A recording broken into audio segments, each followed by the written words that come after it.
হ্যাঁ, কি অবস্থা? কেমন আছেন সবাই? আশা করি সবাই খুব ভালো আছেন। আচ্ছা আচ্ছা, তো আশা করি সবাই খুব ভালো আছেন। আজকে হচ্ছে আমাদের RUGST এবং GST মিনস, কিন্তু আপনার কুমিল্লা যা কিছু আছে সবই ঠিক আছে। বারবার যেন বলা না লাগে যে ভাইয়া এই কি সেই কি। ওকে, তো আজকে হচ্ছে আমাদের অ্যাকাউন্টিং ক্লাস নাম্বার 2, ঠিক আছে। অ্যাকাউন্টিং ক্লাস 2 আজকে হচ্ছে অ্যাকাউন্টিং ক্লাস হচ্ছে আমাদের 2, ঠিক আছে। অ্যাকাউন্টিংয়ের 2 নম্বর ক্লাস। ওকে, হ্যাঁ। তো অনেকে অনেক কথা বলে যে হচ্ছে এখন আমি ভর্তি হয়েছি, আগের ক্লাসগুলো করার দরকার আছে কিনা। অ্যাকাউন্টিংয়ের আগের ক্লাস করার দরকার নাই যারা ভর্তি হয়েছেন নতুন করে, ঠিক আছে। যারা নতুন করে ভর্তি হয়েছেন তাদের আগের ক্লাস করার দরকার নাই। এখন যে ক্লাসগুলো করাবো সেই ক্লাসগুলো করেন। অনেকে বলেন যে ভাই আমার প্রস্তুতি খুব ভালো আছে, এখন ক্লাসগুলো করতে হবে কিনা। আমি বলবো যে ক্লাস করলে লস নাই, কারণ ক্লাসে আলটিমেটলি আপনি পড়াশোনাই করছেন, আপনার রিভিশন হচ্ছে, তো ক্লাস করলে আসলে লস নাই, ঠিক আছে। আর আপনি যদি ওভার কনফিডেন্স হয়ে যান যে না দুনিয়াতে যে প্রশ্নই দিক আমাকে আমি পারবো, আটকাবো না, তাহলে ক্লাস না করলেও হবে, ঠিক আছে। তো বিষয়গুলো আশা করি আমি বোঝাতে পেরেছি আপনাদেরকে। তো যাই হোক, আজকে আমরা যে টপিকটা পড়বো সেটা হচ্ছে হিসাব সমীকরণ। কিছু লেনদেন আছে, লেনদেনের উপরে আমাদের যে সমীকরণের প্রভাব এবং বাট্টা সংক্রান্ত যে প্রশ্নগুলো আমাদের আসে সেগুলো। তো এগুলো থেকে আমরা 2 থেকে 3 মার্ক আজকের ক্লাস থেকে আমরা যে পরীক্ষাগুলো আমাদের বাকি আছে সে পরীক্ষাগুলোতে আমরা ইনশাল্লাহ কমন পাবো, ঠিক আছে। তো আমরা একটু দেখার ট্রাই করি, ঠিক আছে। একটু দেখার ট্রাই করি। আলটিমেটলি যেটা হয় যে যেহেতু রাবি এবং RU এবং GST ইউনিভার্সিটিগুলোর পরীক্ষা সামনে বাকি আছে, তো আলোচনাগুলো এই কেন্দ্রিকই হয়। এখানে আপনারা যদি সব পড়াও থাকে তাহলে আপনি জানতে পারবেন যে কোন প্রশ্নগুলোতে আপনাকে বেশি ফোকাস দিতে হবে, ঠিক আছে। এবং ক্লাস করলে একটা জিনিস হলেও নতুন শেখা যায়। তো আজকে আমরা মেনলি যেটা পড়াশোনা করব সেটা হচ্ছে ভাইয়া হিসাব সমীকরণ নিয়ে আমরা একটু পড়াশোনা করি। বেসিক আলোচনা আপনারা সবাই জানেন। হ্যাঁ, ক্লাস শুরু করলাম আমি, ঠিক আছে। হিসাব সমীকরণ, তো হিসাব সমীকরণ মানে আপনারা সবাই জানেন। এখন হিসাব সমীকরণ হচ্ছে A সমান L প্লাস ওই, তাই তো নাকি? A সমান L প্লাস ওই। তো এই হিসাব সমীকরণ থেকে রাবিতে একটা প্রশ্ন আসতে দেখা যায়, সেটা হচ্ছে ভাইয়া এই যে গুণগত বা কাঠামোগত পরিবর্তনের যে বিষয়টা আছে, হিসাব সমীকরণে 2টা পাশ আছে, তাই না ভাইয়া? এটা হচ্ছে একটা পাশ, এটা হচ্ছে একটা পাশ, এই 2টা পাশ আছে হিসাব সমীকরণের। তো কোনো লেনদেন দ্বারা যদি সমীকরণের যে কোনো এক দিকের পরিবর্তন হয়, যে শুধুমাত্র এই দিকের পরিবর্তন হলো অথবা শুধুমাত্র এই দিকের পরিবর্তন হইলো, তখন সেটাকে আমরা কি বলবো বলেন তো? যদি এক পাশের পরিবর্তন হয় তার নাম কি? আমরা কি সবাই জানি এক পাশের পরিবর্তনের নাম কি? এক পাশের যদি পরিবর্তন হয় তাহলে এই এক পাশের পরিবর্তনের নাম কি? কে বলতে পারি দেখি তো? এক পাশের পরিবর্তনকে কি বলে বলেন তো? গুণগত পরিবর্তন, তাই না? গুণগত অথবা কাঠামোগত পরিবর্তন বলে, রাইট? গুণগত বা কাঠামোগত পরিবর্তন বলে। আর এমন কোনো লেনদেন দ্বারা যদি এই পার এবং এই পার অর্থাৎ 2 দিকের উপাদানের পরিবর্তন হয়, তখন তাকে আমরা কি বলবো? 2 পাশের পরিবর্তন, তাই না? এই 2 পাশের পরিবর্তনকে আমরা কি বলি ভাইয়া বলেন তো? এই 2 পাশের পরিবর্তনের নাম হচ্ছে আমাদের নিট বা পরিমাণগত পরিবর্তন, তাই না? নিট বা পরিমাণগত পরিবর্তন, ঠিক আছে। তো এটা হচ্ছে বেসিক। এই প্রশ্ন রাবি বিগত সালে আসছে, হ্যাঁ, কিন্তু যে প্রশ্নটা সচরাচর সব জায়গায় আসে সেটা হচ্ছে আমাদেরকে একটু বুঝতে হবে ভাইয়া, সেটা কি? যদি এক পাশের পরিবর্তন হয়, কোন পাশের ভাইয়া? যদি এক পাশের পরিবর্তন হয় তাহলে আমরা কি জানি? আমরা জানি হচ্ছে আর্থিক অবস্থা, আর্থিক অবস্থা বা উদ্বৃত্তপত্রের সমষ্টি প্রভাবিত হয় না, তাই না? উদ্বৃত্তপত্রের সমষ্টি প্রভাবিত হয় না, রাইট? সমষ্টি প্রভাবিত হয় না, তাই না? এই জায়গাটা থেকে আপনাদের পরীক্ষায় প্রশ্ন আসে, ঠিক আছে।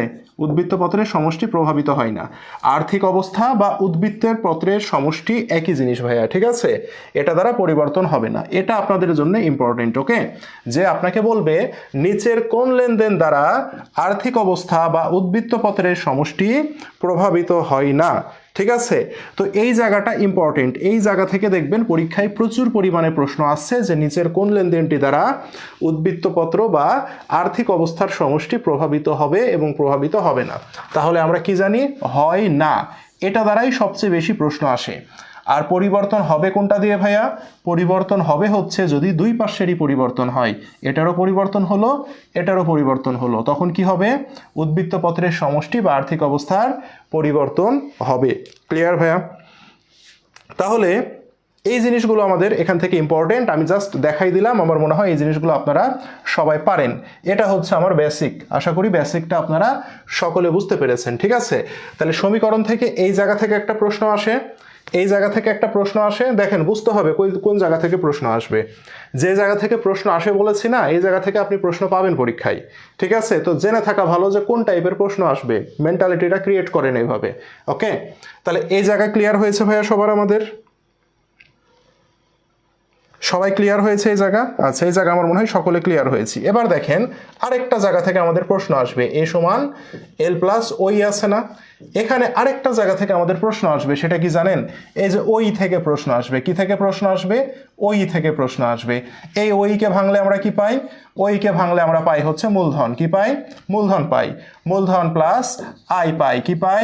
I pi. মাইনাস কি পাই? মাইনাস হচ্ছে ব্যয় পাই, মাইনাস হচ্ছে আমরা উত্তোলন পাই। পাই না ভাইয়া? উত্তোলন পাই। এখন আমাদের পরীক্ষায় প্রশ্ন দিবে নিচের কোনটি মালিকানা সত্ত্বকে প্রভাবিত করবে এবং মালিকানা সত্ত্বকে প্রভাবিত করবে না।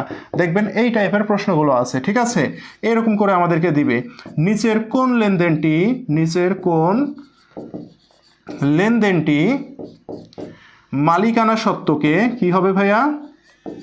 মালিকানা সত্ত্বকে প্রভাবিত করবে বা প্রভাবিত করবে না। ঠিক আছে, প্রভাবিত করবে অথবা করবে না।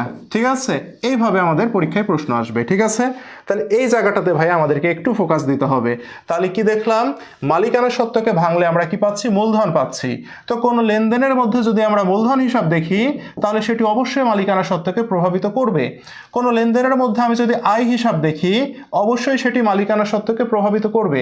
কোনো লেনদেনের মাঝে আমি যদি ব্যয় দেখি অবশ্যই মালিকানা সত্ত্বকে প্রভাবিত করবে। কোনো লেনদেনের মাঝে আমি যদি উত্তোলন হিসাব দেখি তাহলে সেটি অবশ্যই কি করবে? মালিকানা সত্ত্বকে ভাইয়া প্রভাবিত করবে। রাইট? আচ্ছা, তাহলে এই লেনদেন এই হিসাবগুলো ব্যতীত অন্য যে কোনো জিনিস মালিকানা সত্ত্বকে প্রভাবিত করবে না। ক্লিয়ার সবাই? সবাই ক্লিয়ার এই পর্যন্ত ভাইয়া? সবাই কি এই জিনিসগুলো ক্লিয়ার হয়েছে বলেন?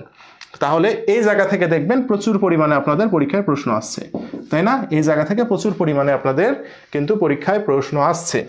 আরেকটা প্রশ্ন করে, সেটা খুবই বেসিক প্রশ্ন, সেটা হচ্ছে এই যে সমীকরণটাকে একটু চেঞ্জ করে দিয়ে নিচের কোনটি সঠিক? এ সমান এল প্লাস ওই। তো এখন বলবে নিচের কোনটি সঠিক, হয়তো এইভাবে দিবে এ মাইনাস এল সমান ওই, এগুলো তো বোঝেন আপনারা। আবার যদি বলে এ প্লাস এল সমান ওই, এটা কি হয়? এটা তো হয় না, কারণ প্লাসকে এ পাশে নিয়ে আসলে মাইনাস হয়, তাই না? আবার আপনাকে এইভাবে বলতে পারে ওই সমান এ মাইনাস এল। তো এগুলো হচ্ছে সঠিক, মানে সাইড চেঞ্জ করে কোনটা হয় এই রিলেটেড দেখবেন অনেক প্রশ্ন বিগত সালে আপনাদের আসছে। ঠিক আছে, আচ্ছা, এটা একটা গেল। এবার আসেন আর কি দিবে ভাইয়া? এবার যে জিনিসটা দিবে আমরা কিছু জিনিস দেখবো এখন। ঠিক আছে, কই গেল কই গেল? আচ্ছা, এবার আমরা কিছু জিনিস দেখবো। ঠিক আছে, দেখেন কিছু গুরুত্বপূর্ণ লেনদেনের উপরে সমীকরণের প্রভাব। আজ পর্যন্ত যত লেনদেন দিয়ে সমীকরণের প্রভাব আসছে সেই জিনিসগুলো আপনাদেরকে অপশন ছাড়া প্র্যাকটিস করার জন্য আমি দিয়ে দিয়েছি এবং এগুলো আমি সলভ করাই দেবো। ঠিক আছে, মোটামুটি এখানে 27টার মতো লেনদেন আছে। এই 27টা লেনদেনই ঘুরে ফিরে রাবি বলেন, গুচ্ছ বলেন, গুচ্ছভুক্ত আদার ইউনিভার্সিটি বলেন, সব জায়গায় আসছে এবং এগুলোই বারবার ঘুরে ফিরে আসতে দেখা যায়। তো এই লেনদেনগুলো আপনাদের আমি সুবিধার্থে যেটা করেছি সেটা হচ্ছে সবগুলোকে আমি একসাথে করে দিয়েছি, যাতে করে আপনারা একসাথে সামনে নিয়ে এই জিনিসগুলোকে প্র্যাকটিস করতে পারেন এবং এই জিনিসগুলো আমি আপনাদেরকে দেখাই দেবো একটু। ঠিক আছে, এই যে কোনটা কোথায় আসছে না আসছে এভরিথিং আমি কিন্তু এখানে দেখাই দিয়েছি। তো আমি চেয়েছি যে এই জিনিসগুলো আপনারা অপশন ছাড়া প্র্যাকটিস করেন, কারণ অপশন ছাড়া যখন আপনি প্র্যাকটিস করতে পারবেন অপশন সহ আপনি উত্তর ইজিলি করতে পারবেন। ঠিক আছে, তো সেই কারণে এই জিনিসটা এখানে দেয়া হয়েছে। ঠিক আছে, প্রত্যেক প্রকার জাবেদা বইয়ের পৃথক ও সঠিক তথ্য পাওয়া যায়, বিশেষ জাবেদা একটি বুঝি নাই স্যার।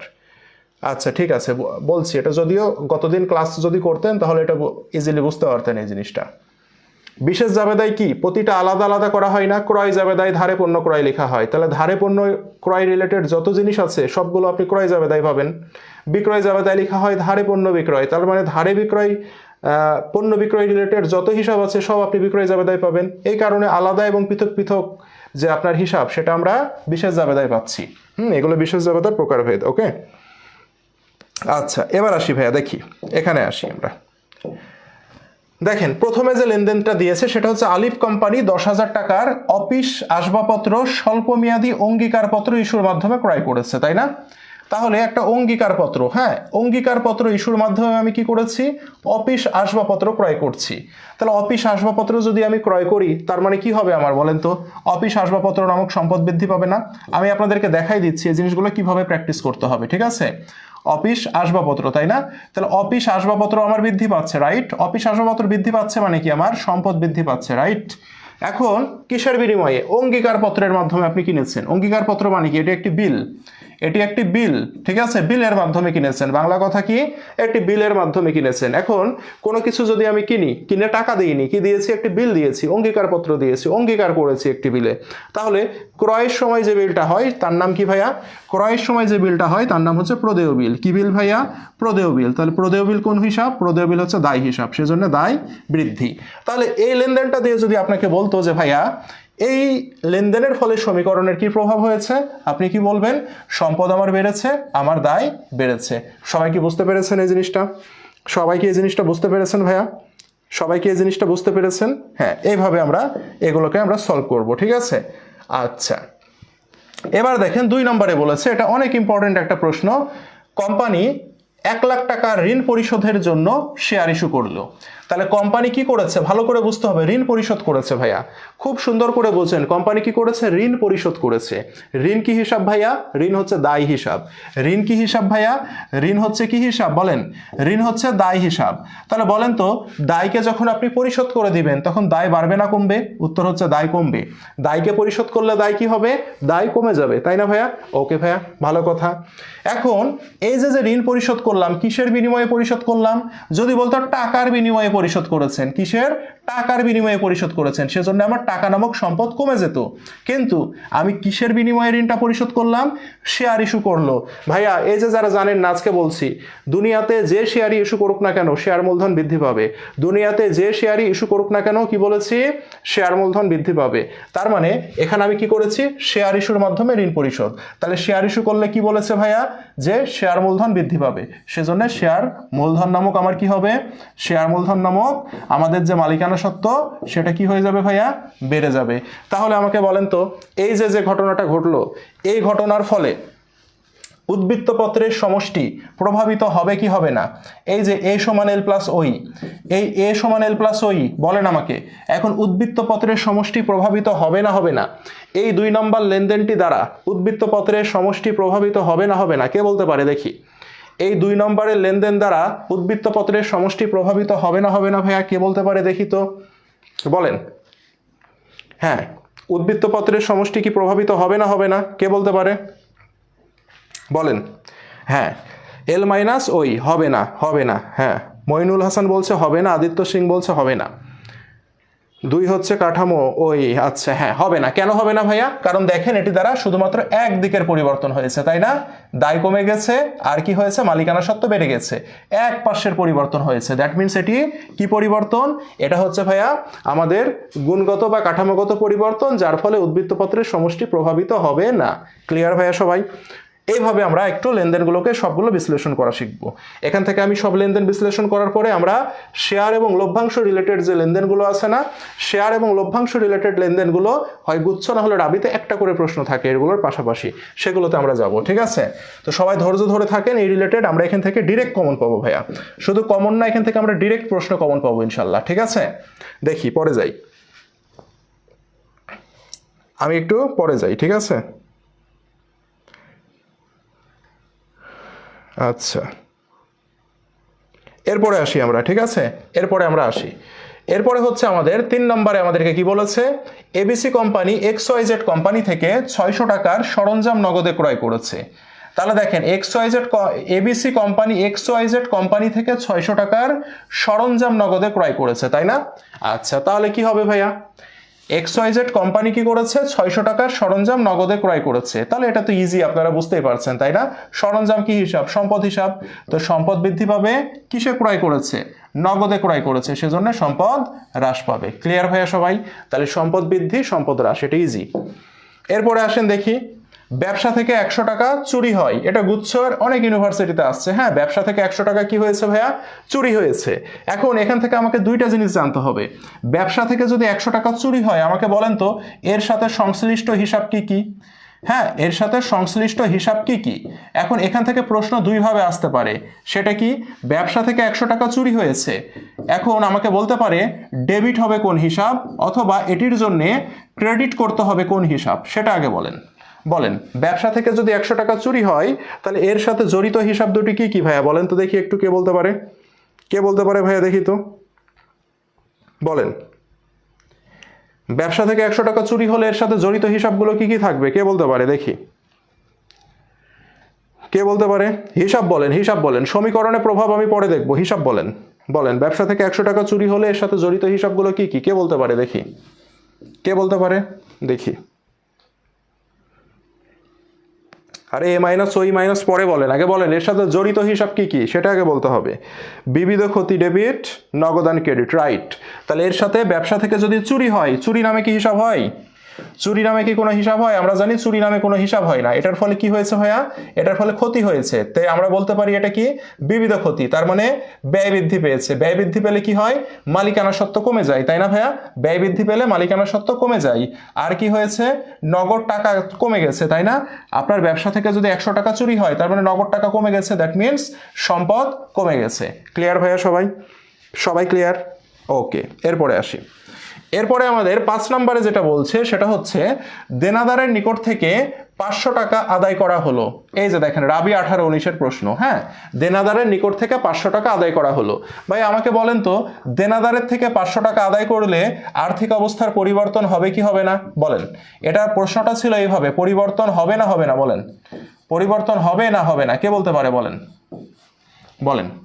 দেনাদার হতে 800 টাকা, দেনাদার হতে 5000 টাকা আদায় করা হলে আমাদের কি আর্থিক অবস্থার পরিবর্তন হবে না হবে না? কে বলতে পারে দেখি? এ প্লাস এ মাইনাস। আচ্ছা, ভেরি গুড। তার মানে আমরা জানি দেনাদার হতে যদি টাকা আদায় করি তাহলে আমার কি হবে? নগদ টাকা বেড়ে যাবে, আর দেনাদার নামক আরো একটি সম্পদ কমে যাবে। তার মানে এটা দ্বারা আমাদের উদ্বৃত্তপত্রের সমষ্টির পরিবর্তন হবে না। ক্লিয়ার ভাইয়া? সবাই ক্লিয়ার? বলেন। আচ্ছা, এবার যাই। বাকিতে গাড়ি কিনলাম, এগুলো পারবো আমরা। এই যে ইম্পর্টেন্ট, এটা দেখি আমরা। হ্যাঁ, দেখেন, 7000 টাকা সেবা প্রদান করে 4000 টাকা নগদে পাওয়া গেল। ঠিক আছে ভাইয়া, ভালো করে মাথায় রাখেন। হ্যাঁ, সেবা প্রদান করেছেন কত টাকা? 7000 টাকা। নগদে পেয়েছেন কত? 4000 টাকা। তার মানে নগদ নামক সম্পদ 4000 টাকা, যেহেতু নগদ পেয়েছেন, নগদ নামক সম্পদ 4000 টাকা বেড়ে গেল। ওকে, অবশিষ্ট টাকা বকেয়া রইল।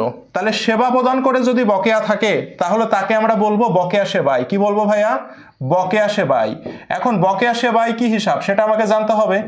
বকেয়া সেবাই হচ্ছে একটি সম্পদ হিসাব। সম্পদ বেড়ে গেল কত টাকা? 3000 টাকা। আর মনে রাখবেন, আপনি যদি সেবা প্রদান করে ফেলেন, আপনি সেবা প্রদান করে ফেললেই সম্পূর্ণ টাকাটা আপনার কি হবে বলেন তো? সেবা প্রদান করে ফেললে সম্পূর্ণ টাকাটা আপনার আয় হয়ে যাবে। সম্পূর্ণ টাকাটা আমার কি হয়ে যাবে? আয় হয়ে যাবে।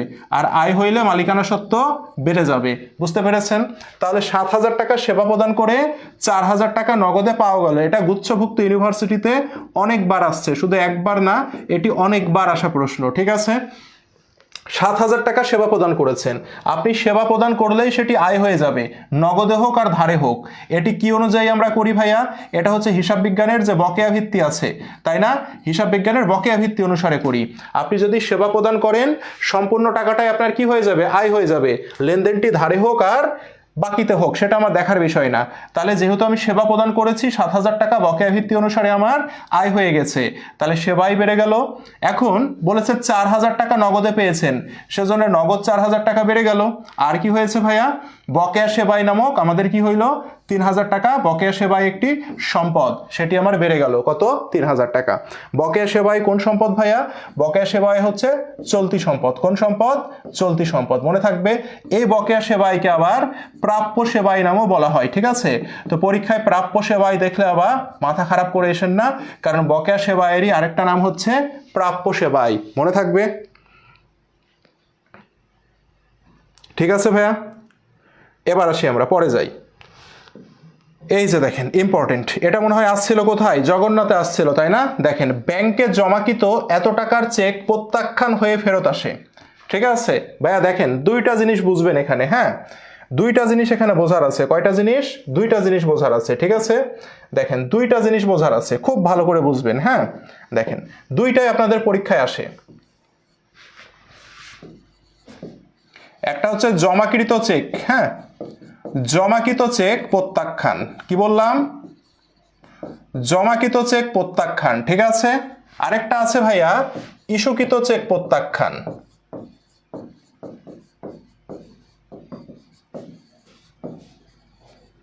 ঠিক আছে, খুব ভালো করে বুঝেন। হ্যাঁ, দেখেন দুইটাই পরীক্ষায় আসে। যে চেকটা আমি জমা দিব সেই চেকটা আমি পাই দেনাদারের কাছ থেকে। কার কাছ থেকে? যে চেকটা আমি জমা দিব সেই চেকটা আমি কার কাছ থেকে পেয়েছি? দেনাদারের কাছে পেয়েছি, ঠিক আছে ভাইয়া? আর যে চেকটা আমি ইস্যু করেছি, চেকটা আমি কাকে ইস্যু করেছি? পাওনাদারকে ইস্যু করেছি। এ পর্যন্ত কি ক্লিয়ার সবাই ভাইয়া? আমাকে একটু বলেন। তাহলে জমাকৃত চেকের সাথে সম্পর্ক কার? জমাকৃত চেকের সাথে সম্পর্ক হচ্ছে দেনাদারের। ভাইয়া ইস্যুকৃত চেকের সাথে সম্পর্ক কার? পাওনাদারের। ইস্যু করা মানে দিয়ে দেয়া। এখন টাকা আমি কাকে দিই? টাকা আমি দিই হচ্ছে পাওনাদারকে। ভাইয়া জমা করা মানে কি? আদায় হচ্ছে। জমা করা মানে কি? আদায় হচ্ছে। ভাইয়া চেক আমি কার কাছ থেকে আদায় করতে পারি? দেনাদারের কাছ থেকে আদায় করতে পারি। সবাইকে ক্লিয়ার ভাইয়া? তাহলে ইস্যুকৃত চেকের সাথে সম্পর্ক কার? পাওনাদারের। আর জমাকৃত চেকের সাথে সম্পর্ক কার? দেনাদারের। ক্লিয়ার ভাইয়া? এবার দেখি কি বলেছে। জমাকৃত চেক প্রত্যাখ্যান হয়েছে। ভাইয়া চেক যদি প্রত্যাখ্যান হয়ে যায় তাহলে কি ব্যাংকের টাকা বাড়বে না কমবে বলেন তো? ব্যাংকের টাকা জমা হইল না, চেক প্রত্যাখ্যান হইলে কি হয়ে যাবে ভাইয়া? চেক প্রত্যাখ্যান হয়ে গেলে ব্যাংকের টাকা কি হয়ে যাবে? ব্যাংকের টাকা আর বাড়বে না, কি হয়ে যাবে? ব্যাংক নামক সম্পদ কমে গেল, তাই না? আর কি হইলো? এখন চেকটা প্রত্যাখ্যান হয়ে যাবে কোথায়? চেকটা প্রত্যাখ্যান হয়ে আবার দেনাদারের কাছে যাবে। দেনাদারকে যে আমি বলবো তুমি আমাকে চেক দিয়েছিলা, তোমার চেক প্রত্যাখ্যান হয়েছে, তুমি আমাকে আবার চেক দাও। তার মানে কি দেনাদারের উপরে আমার দাবি কি হয়ে গেল? বেড়ে গেল। সেজন্য কি হয়ে যাবে ভাইয়া? সেজন্য দেনাদার বেড়ে যাবে। কি হয়ে যাবে? দেনাদার বেড়ে যাবে। ক্লিয়ার? তাহলে জমাকৃত চেক প্রত্যাখ্যান আমরা বুঝতে পেরেছি। কি হবে? জমাকৃত চেক প্রত্যাখ্যান মানে দেনাদার নামক সম্পদ বেড়ে যাবে আর ব্যাংক নামক সম্পদ কমে যাবে। কয় দিকের ভুল ভাইয়া? উত্তর হচ্ছে একদিকের ভুল। ভাইয়া উদ্বৃত্তপত্রের সমষ্টি প্রভাবিত হবে? উত্তর হচ্ছে উদ্বৃত্তপত্রের সমষ্টি প্রভাবিত হবে না। ক্লিয়ার? ওকে। এবার কি বলেছে? ইস্যুকৃত চেক প্রত্যাখ্যান। ভাইয়া ইস্যুকৃত চেক যদি প্রত্যাখ্যান হয় তাহলে কি হবে বলেন তো? চেক আমি দিয়েছিলাম কাকে? চেক আমি দিয়েছিলাম পাওনাদারকে। সেই চেক কি হয়ে গেল? প্রত্যাখ্যান হয়ে গেল। তাহলে কি পাওনাদার আমাকে কি করবে? আমাকে আবার টাকা দাবি করবে না যে তুমি আমাকে টাকা দাও? তাহলে পাওনাদার যেহেতু আমাকে টাকা দাবি করবে সেহেতু কি হবে বলেন? সেহেতু আমার পাওনাদারের দায় কি হয়ে যাবে? পাওনাদারের দায় বেড়ে যাবে। দায় বেড়ে গেল। আর কি হবে? যেহেতু চেকটা প্রত্যাখ্যান হয়ে গেছে তাহলে পাওনাদার কি আমার ব্যাংকের অ্যাকাউন্ট থেকে টাকা তুলতে পারবে? উত্তর হচ্ছে আমার ব্যাংকের অ্যাকাউন্ট থেকে টাকা তুলতে পারবে না। সেজন্য আমার ব্যাংকের অ্যাকাউন্টের টাকা কি হয়ে যাবে? আবার আমাকে বাড়িয়ে দিতে হবে। অর্থাৎ ব্যাংকের টাকা বেড়ে যাবে আর পাওনাদার নামক দায়ও বেড়ে যাবে। তাহলে কি হইলো ভাইয়া? দুই দিকের পরিবর্তন। তাহলে উদ্বৃত্তপত্রের সমষ্টি কি প্রভাবিত হবে? উত্তর হচ্ছে উদ্বৃত্তপত্রের সমষ্টি প্রভাবিত হবে। ক্লিয়ার? বলেন সবাই কি বুঝতে পেরেছি এটা? হ্যাঁ, সবাই কি বুঝতে পেরেছি? হ্যাঁ, ব্যাংক বৃদ্ধি কেন? কারণ পাওনাদারকে আমি চেক দিয়েছিলাম, পাওনাদার ওই চেক দিয়ে আমার ব্যাংক থেকে টাকা নিয়ে যেতে পারবে না। তো নিয়ে যেতে পারবে না মানে কি? আমার ব্যাংক অ্যাকাউন্টের টাকা আবার বাড়াই দিতে হবে আমাকে। আর কি হইলো? পাওনাদার তো টাকা পেলো না ওই চেকে, তার মানে ওই পাওনাদার আমার কাছে আবার টাকা দাবি করবে, সে কারণে পাওনাদারের দায় বাড়িয়ে দিতে হবে। ক্লিয়ার সবাই ভাইয়া? বলেন সবাই কি বুঝতে পেরেছি ভাইয়া? সবাই বুঝতে পেরেছি। তাহলে এই দুইটা ভাই ইম্পর্টেন্ট। হ্যাঁ, এই দুইটা হচ্ছে ভেরি ভেরি ইম্পর্টেন্ট। শুধু ইম্পর্টেন্ট না, ভেরি ভেরি ইম্পর্টেন্ট। সবাই এগুলো নোট করে রাখবেন। হ্যাঁ, পরীক্ষার আগে অ্যাকাউন্টিং এর কিছু দেখে যাওয়ার দরকার নাই। ক্লাসে আমি যা পড়াবো 12টার মতো ক্লাস নিব, 12টা ক্লাসে আমি যা পড়াবো এবং সর্বশেষ আমি যা দিব সেটাই দেখে যাবেন। সর্বশেষ না, আমি হয়তো 2-1 দিন পর পরই আপনাদের দেখবেন যে বিভিন্ন পিডিএফ দিব, এগুলো সলভ করবেন আর এই যে যা নোট দিচ্ছি সেই নোটগুলো দেখে যাবেন, তাহলে হয়ে যাবে ভাইয়া। ঠিক আছে? হ্যাঁ, ক্লিয়ার সবাই? আচ্ছা, ঠিক আছে।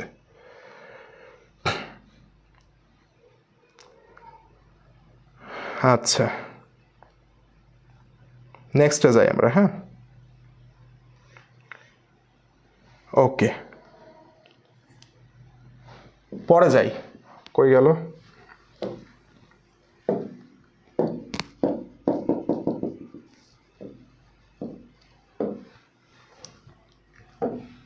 ওকে, এই যে দেখেন জমাকৃত চেক ইস্যুকৃত চেক দেয়া আছে, ঠিক আছে। এই যে আপনাদের গুচ্ছে আসছে ভাইয়া, দেখছেন এই যে গুচ্ছের প্রশ্ন আছে। এই যে গুচ্ছে কি বলেছে, বকেয়া বেতন পরিশোধ করা হলো। বকেয়া বেতন পরিশোধ করবেন কি দিয়ে? টাকা দিয়ে না ভালোবাসা দিয়ে বলেন তো? বেতন অবশ্যই টাকা দিয়ে পরিশোধ করতে হবে, তাই না? তাহলে বেতন যেহেতু টাকা দিয়ে পরিশোধ করবেন, তার মানে নগদ টাকা নামক সম্পদ কি হয়ে যাবে? কমে যাবে। আর বকেয়া বেতন পরিশোধ করছেন ভাইয়া, বকেয়া বেতন কি হিসাব বলেন তো? বকেয়া বেতন হচ্ছে দায় হিসাব। বকেয়া বেতন কি হিসাব? দায় হিসাব। বেতন যখন পরিশোধ করবেন, বকেয়া বেতন নামক দায় কি হয়ে যাবে? কমে যাবে। ভাইয়া কয় দিকের পরিবর্তন? ভাইয়া এক দিকের পরিবর্তন। কয় দিকের? এক দিকের পরিবর্তন। ক্লিয়ার? এরপরে আসেন, দেখেন কি বলেছে। সেবা প্রদান করা হয়েছে কিন্তু এখনো বিলের টাকা পাওয়া যায়নি। সেবা প্রদান করা হয়েছে, ভাইয়া একটা কথা বারবার বলছি, বকেয়া ভিত্তি অনুযায়ী সেবা প্রদান করলে সেটা কি হয়ে যাবে? সেবা প্রদান করলে চোখ বন্ধ করে সেটা সেবা আয় হয়ে যাবে। মানে সেবা আয় হয়ে যাওয়া মানে কি? আয় বৃদ্ধি পেল। আয় বৃদ্ধি পেল মানে কি? মালিকানা সত্ত্ব বৃদ্ধি পেল। কিন্তু এখনো বিলের টাকা পাওয়া যায়নি। এখনো বিলের টাকা পাওয়া যায়নি মানে কি? এখনো আপনি ওই যে সেবা প্রদান করে যে বিল, সেই বিলের টাকা আপনি এখনো পাননি। তার মানে এটা কি আছে? টাকা পাননি মানে কি? বকেয়া আছে না? তাহলে বকেয়া সেবাই। তাহলে কি হবে ভাইয়া? বকেয়া সেবাই। বকেয়া সেবাই কি? চলতি সম্পদ, বৃদ্ধি পেয়ে যাবে। তাহলে আমি এটা বাংলা কথায় যদি আমি বলি, বিলের টাকা এখনো পাওয়া যায়নি, দ্যাট মিনস এটি বিলের টাকাটা কি আছে? বকেয়া আছে। যেহেতু বিলের টাকা বকেয়া আছে, সেজন্য বকেয়া সেবাই বেড়ে গেল। আর সেবা প্রদান করলে সেবাই বেড়ে গেল। ক্লিয়ার সবাই? এরপরে দেখেন যশোর বিজ্ঞান প্রযুক্তি। এবার কে প্রশ্ন করছে জানি না। যশোর বিজ্ঞান প্রযুক্তি প্রশ্ন করলে দেখা যাচ্ছে যশোর বিজ্ঞান প্রযুক্তির প্রিভিয়াস ইয়ার থেকে কিছু প্রশ্ন হুবহু কমন পড়ে। গতবার করেছিল এবং গতবার মোটামুটি 3-4টা প্রশ্ন কমন পড়েছিল যশোর বিজ্ঞান প্রযুক্তির প্রিভিয়াস ইয়ার প্রশ্ন থেকে, ঠিক আছে। তো বলছে 15,000 টাকার পূর্ণ নিষ্পত্তিতে 14,500 টাকা নগদ প্রদান করা হলো। তাহলে প্রদান করেছি। আমার প্রশ্ন হচ্ছে টাকাটা আমি কাকে প্রদান করেছি ভাইয়া বলেন তো? টাকা আমি কাকে প্রদান করি? টাকা আমি কাকে প্রদান করি বলেন তো? টাকা আমি প্রদান করি হচ্ছে প্রদেয় হিসাবকে বা পাওনাদারকে, তাই না? তাহলে প্রদেয় হিসাব বা পাওনাদারকে যখন আমি টাকা প্রদান করে দিব, তাহলে প্রদেয় হিসাব নামক দায় কি হয়ে যাবে? কমে যাবে। ভালো কথা।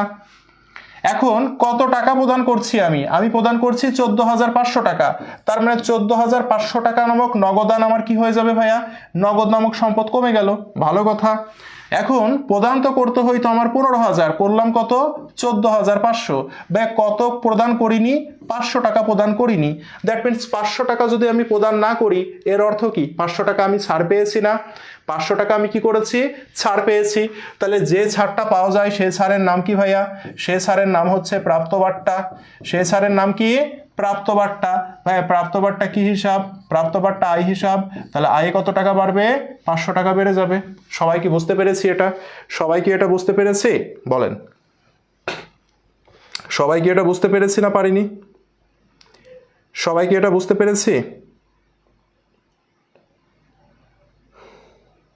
বলেন? সবাই কি এটা ক্লিয়ার? 10 নম্বরটা দেখছি, এটা দেখেন তারপরে দেখছি। সবাই কি এটা বুঝতে পেরেছি ভাইয়া? প্রাপ্তবাট্টা, ঠিক আছে। তার মানে একটা জিনিস মনে রাখেন, থিওরিতে আসে, হ্যাঁ, পাওনাদারকে টাকা পরিশোধের সময় কি বললাম? পাওনাদারকে টাকা পরিশোধের সময় যে বাট্টা হয়, পাওনাদারকে টাকা পরিশোধের সময় যে বাট্টা হয়, সময় যে বাট্টা হয় তার নাম হচ্ছে প্রাপ্তবাট্টা। তার নাম কি ভাইয়া? তার নাম হচ্ছে প্রাপ্তবাট্টা। মনে থাকবে। দেখেন টাকা পরিশোধ করবেন, টাকা পরিশোধ করলে বাট্টা পাবেন, উল্টা সম্পর্ক। টাকা পরিশোধের সাথে বাট্টার সম্পর্ক কেমন? উল্টা। টাকা পরিশোধ করতে গেলে বাট্টা পাবো, ওকে ভাইয়া। আর টাকা পাইতে গেলে, যখন আমি টাকা পাবো তখন আমি কি করব? বাট্টা দিব। ক্লিয়ার ভাইয়া সবাই? তাহলে আমাকে বলেন যে টাকা পরিশোধের সাথে বাট্টার সম্পর্ক কেমন? অনেকে প্রাপ্ত আর প্রদত্ত বোঝে না, অনেকে প্রাপ্ত বাট্টা আর প্রদত্ত বাট্টা বোঝে না। তাদের জন্য আমি খুব সংক্ষেপে বলে দিলাম, টাকা পাওয়ার সাথে বাট্টার সম্পর্ক কেমন ভাইয়া? বিপরীত সম্পর্ক। আপনি যখন বাট্টা পাবেন তখন টাকা দিতে হবে, টাকা যখন আপনি দিবেন তখন কি হবে? বাট্টা পাবেন। আর টাকা যখন পাবেন তখন বাট্টা দিতে হবে। যে বাট্টা দিব তার নাম কি? প্রদত্ত বাট্টা। ক্লিয়ার ভাইয়া? 10 নম্বর কি হয়েছে? 10 নম্বর কি ছিল? 10 নম্বর কি সমস্যা ভাই? বকেয়া বেতন পরিশোধ করা হলো, তো এটাতে প্রবলেম কি? বকেয়া বেতন পরিশোধ করলে কি সমস্যা? বকেয়া বেতন টাকা দিয়ে পরিশোধ করবেন, নগদ টাকা দিয়ে পরিশোধ করবেন, নগদ টাকা কমে গেল। আর কি পরিশোধ করছেন? বকেয়া বেতন পরিশোধ করছেন। তো বকেয়া বেতন কি হিসাব? বকেয়া বেতন দায় হিসাব। বকেয়া বেতন কি হিসাব? দায় হিসাব। দায় কমে গেল, তাহলে সম্পদ কমে গেল, দায় কমে গেল। কি সমস্যা ভাই এটাতে? বকেয়া বেতন হচ্ছে দায় হিসাব, তাহলে দায়কে কি করছেন? পরিশোধ করছেন। তো দায়কে পরিশোধ করলে দায় কমে যাবে, বকেয়া বেতন নামক দায় কমে যাবে। এখন বকেয়া বেতনটা কি দিয়ে পরিশোধ করবেন? কিছু বলা নাই, তার মানে অবশ্যই টাকা দিয়ে পরিশোধ করবেন, তাই তো নাকি? সেজন্য নগদ টাকা কমে গেল। ক্লিয়ার সবাই? ক্লিয়ার? সবাই ক্লিয়ার ভাইয়া? ওকে, এরপরে আসি। এই যে দেখেন এই লেনদেনগুলো ইম্পর্টেন্ট, হ্যাঁ এই লেনদেনগুলো ইম্পর্টেন্ট। দেখেন 15,000 টাকা মূল্যের আসবাবপত্র ক্রয় করে নগদে 10,000 টাকা পরিশোধ ও 5,000 টাকা বাকি থাকলো। তাহলে 5,000 টাকা কি থাকলো? বাকি থাকলো। তার মানে 5,000 টাকা যে বাকি থাকলো, আসবাবপত্র কিনেছেন কিন্তু 15,000 টাকার, তাহলে 15,000 টাকার আসবাবপত্র নামক সম্পদ কি হইলো? বেড়ে গেছে। ভালো কথা ভাইয়া। নগদে পরিশোধ করেছেন কত টাকা? তার মানে আমার সম্পদ কমে গেছে কত টাকা? সম্পদ কমে গেছে আমার 10,000 টাকা। আর কি হইলো? 5,000 টাকা আমার বাকি থাকলো। 5,000 টাকা যদি আমার বাকি থাকে, তাহলে আমার কি হয়ে যাবে ভাইয়া? দায় বেড়ে যাবে। কত টাকা? 5,000 টাকা। ভাইয়া এখন আমাকে একটা প্রশ্নের উত্তর দেন তো, সেটা হচ্ছে এই লেনদেনে সম্পদের জের কত হবে? এই লেনদেনে সম্পদের জের কত বলেন তো? আপনাকে যদি এই লেনদেনে প্রশ্ন দেয় যে এই লেনদেনে সম্পদের জের কত বা সম্পদের পরিমাণ কত বলেন তো, এই লেনদেনের ফলে সম্পদের পরিমাণ কত আপনাকে যদি আমি প্রশ্ন করি, উত্তর কি হবে? 13 নম্বর প্রশ্নের আমাকে উত্তর দেন, এই লেনদেনের ফলে সম্পদের পরিমাণ কত বা সম্পদের জের কত বলেন? বলেন বলেন। আরে ভাই এ সমান এল প্লাস ওই তো বলেই দিচ্ছি, তাহলে তো আপনি তো ইজিলি বুঝতে পারছেন যেটা এক দিক না দুই দিক। বলেন এই লেনদেনের সম্পদের জের কত? কে বলতে পারে ভাইয়া? বলেন এই লেনদেনের সম্পদের জের কত? আমি জানি এটা অনেকে ভুল করবে, আমি জানি এই লেনদেনটা অনেকে ভুল করবে ভাইয়া। সম্পদের জের মানে কি জানেন? সবকিছু বাদ দেওয়ার পরে কত টাকা হাতে আছে সেটাকে জের বলে। এই জিনিসটা পরীক্ষায় আসে, অনেক ছেলেমেয়ে ভুল করে। সম্পদের জের 15,000 টাকা হয়নি ভাইয়া। এই যে মোর্শেদ আলম 5,000 টাকা, দিস ইজ রাইট অ্যান্সার। সম্পদের জের 5,000। ভাই 15,000 টাকার আসবাবপত্র কিনলেন, তার মানে 15,000 টাকার আসবাবপত্র বৃদ্ধি পেল, সম্পদ বৃদ্ধি পেল। 10,000 টাকা নগদ পরিশোধ করে দিলেন, তার মানে কি 10,000 টাকা কমে গেল না আপনার? এখন হাতে কয় টাকার সম্পদ থাকে? 5,000 টাকার সম্পদ থাকে না? গাধার মতো উত্তর করলেন কেন ভাইয়া? এই জায়গাটাতে ছেলেমেয়ে ভুল করে। এই প্রশ্নটা দিলে অধিকাংশ ছেলেমেয়ে ভুল করে আসে ভাইয়া। ভাইয়া এখানে কি সম্পদের জের কত হচ্ছে? সম্পদের জের বা সম্পদের পরিমাণ 15,000 টাকা হচ্ছে। আপনি খালি ফোকাস করছেন এখানে যে আসবাবপত্র কিনেছি ভাইয়া, এই কারণেই প্রশ্নটা পরীক্ষায় দেয়। আপনি ফোকাস করছেন আসবাবপত্র কিনেছি, দ্যাট মিনস ভাইয়া 15,000 টাকার আমার আসবাবপত্র বেড়ে গেল, আমার সম্পদ আছে 15,000। আরে ভাই 10,000 টাকা যে আপনি পরিশোধ করলেন, তো এই 10,000 টাকা কি এটাও সম্পদ না?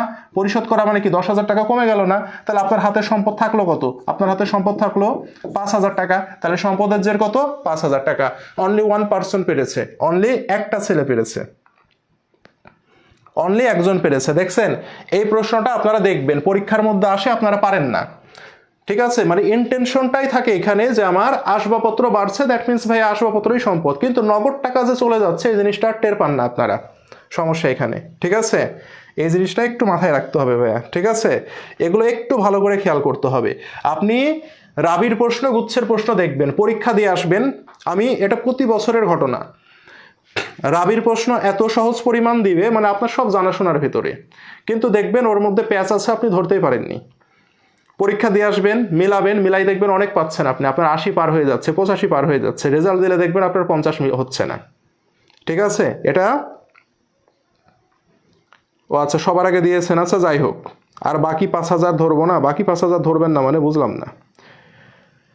তাহলে এই যে দেখেন রাবির প্রশ্নে যারা সেকেন্ড টাইমার আছেন তারা এই জিনিসটা রিলেট করতে পারবেন। প্রশ্ন অনেক সহজ, পরীক্ষা দিয়ে এসেছেন, কিন্তু মার্কের সময় যে দেখছেন যে মার্ক নাই, তা আপনি যে জিনিসটাকে মনে করেছেন এটা উত্তর, সেটা কিন্তু উত্তর না। রাবির প্রশ্নে মোটামুটি 4 থেকে 5টা প্রশ্ন থাকবে এরকম, যেটার আসলে কি উত্তর হবে কেউ জানে না, যেটার আসলে কি উত্তর হবে আমরা জানি না ভাইয়া।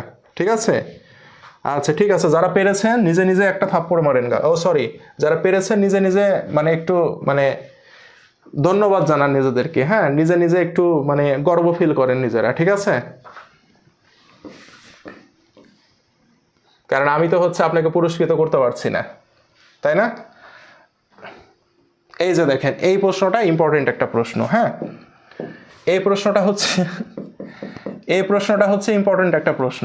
ওকে, আচ্ছা এটাই বাস্তব না? বকেয়া সেবায়ের স্থলে প্রাপ্য দিলে হবে না ভাই? আমি যখন পড়াইছিলাম তখন আমি একটা কথা বলেছিলাম, হ্যাঁ, আমি যখন পড়াইছিলাম তখন বলেছিলাম, লিখে দিয়েছি, আবার রেকর্ড দেখেন। হ্যাঁ, আমি এই জিনিসটা পছন্দ করি না যে পড়ানোর সময় যেটা বলি ওটা রিপিট করলে আমি পছন্দ করি না। হ্যাঁ, রিপিট না বুঝতে পারলে বোঝাবো, কিন্তু আমি যেটা বলে দিয়েছি বকেয়া বা প্রাপ্য সেবায় একই জিনিস, আবার প্রশ্ন করছেন যে একই। আচ্ছা, দেখেন এই প্রশ্নটা আমরা একটু খেয়াল করি, ঠিক আছে? এই প্রশ্নটা একটু আমরা খেয়াল করি। দেখেন, সেন্টেক্স লিমিটেড তাৎক্ষণিকভাবে 2000 টাকা নগদ প্রদান করে এবং 3 মাসের মধ্যে পরিশোধ্য 5 লক্ষ টাকার একটি বিল স্বাক্ষর করে 7000 টাকায় একটি ট্রাক ক্রয় করলো। দেখেন, ভালো করে বুঝেন ভাইয়া, ঠিক আছে? খুব ভালো করে বুঝেন। হ্যাঁ, এখান থেকে আমি যে প্রশ্নগুলো করব, এখান থেকে অনেক রকম প্রশ্ন হতে পারে এবং এই প্রশ্নগুলো ঘুরে ফিরে আসে পরীক্ষায়। সেন্টেক্স লিমিটেড তাৎক্ষণিকভাবে 2 লাখ টাকা নগদ প্রদান করে এবং 3 মাসের মধ্যে পরিশোধ্য 5 লক্ষ টাকার একটি বিল স্বাক্ষর করে 7 লক্ষ টাকার একটি ট্রাক ক্রয় করলো। এখন আমাকে বলেন, এই সেন্টেক্স লিমিটেডের সম্পদের পরিমাণ কত? সেন্টেক্সের সম্পদের পরিমাণ কত বা সম্পদের জের কত? সম্পদের পরিমাণ কত ভাইয়া বলেন? সেন্টেক্সের সম্পদের পরিমাণ কত? কে বলতে পারে ভাইয়া? দেখি বলেন, সেন্টেক্সের সম্পদের পরিমাণ কত? কে বলতে পারে? দেখি। হ্যাঁ, হলেই মনে হয়েছে চান্স কনফার্ম না? দিয়ে ফলাফল কি? ফলাফল আজকে হচ্ছে আমার ক্লাস করছেন, রমজান মাসে ক্লাস করছেন, দেখেন ফলাফল কি হইল। বলেন ভাইয়া, তাহলে আমাকে বলেন, এই যে সেন্টেক্স, এই সেন্টেক্সের সম্পদের পরিমাণ কত হবে? কে বলতে পারে? দেখি ভাইয়া বলেন তো, সম্পদের পরিমাণ কত?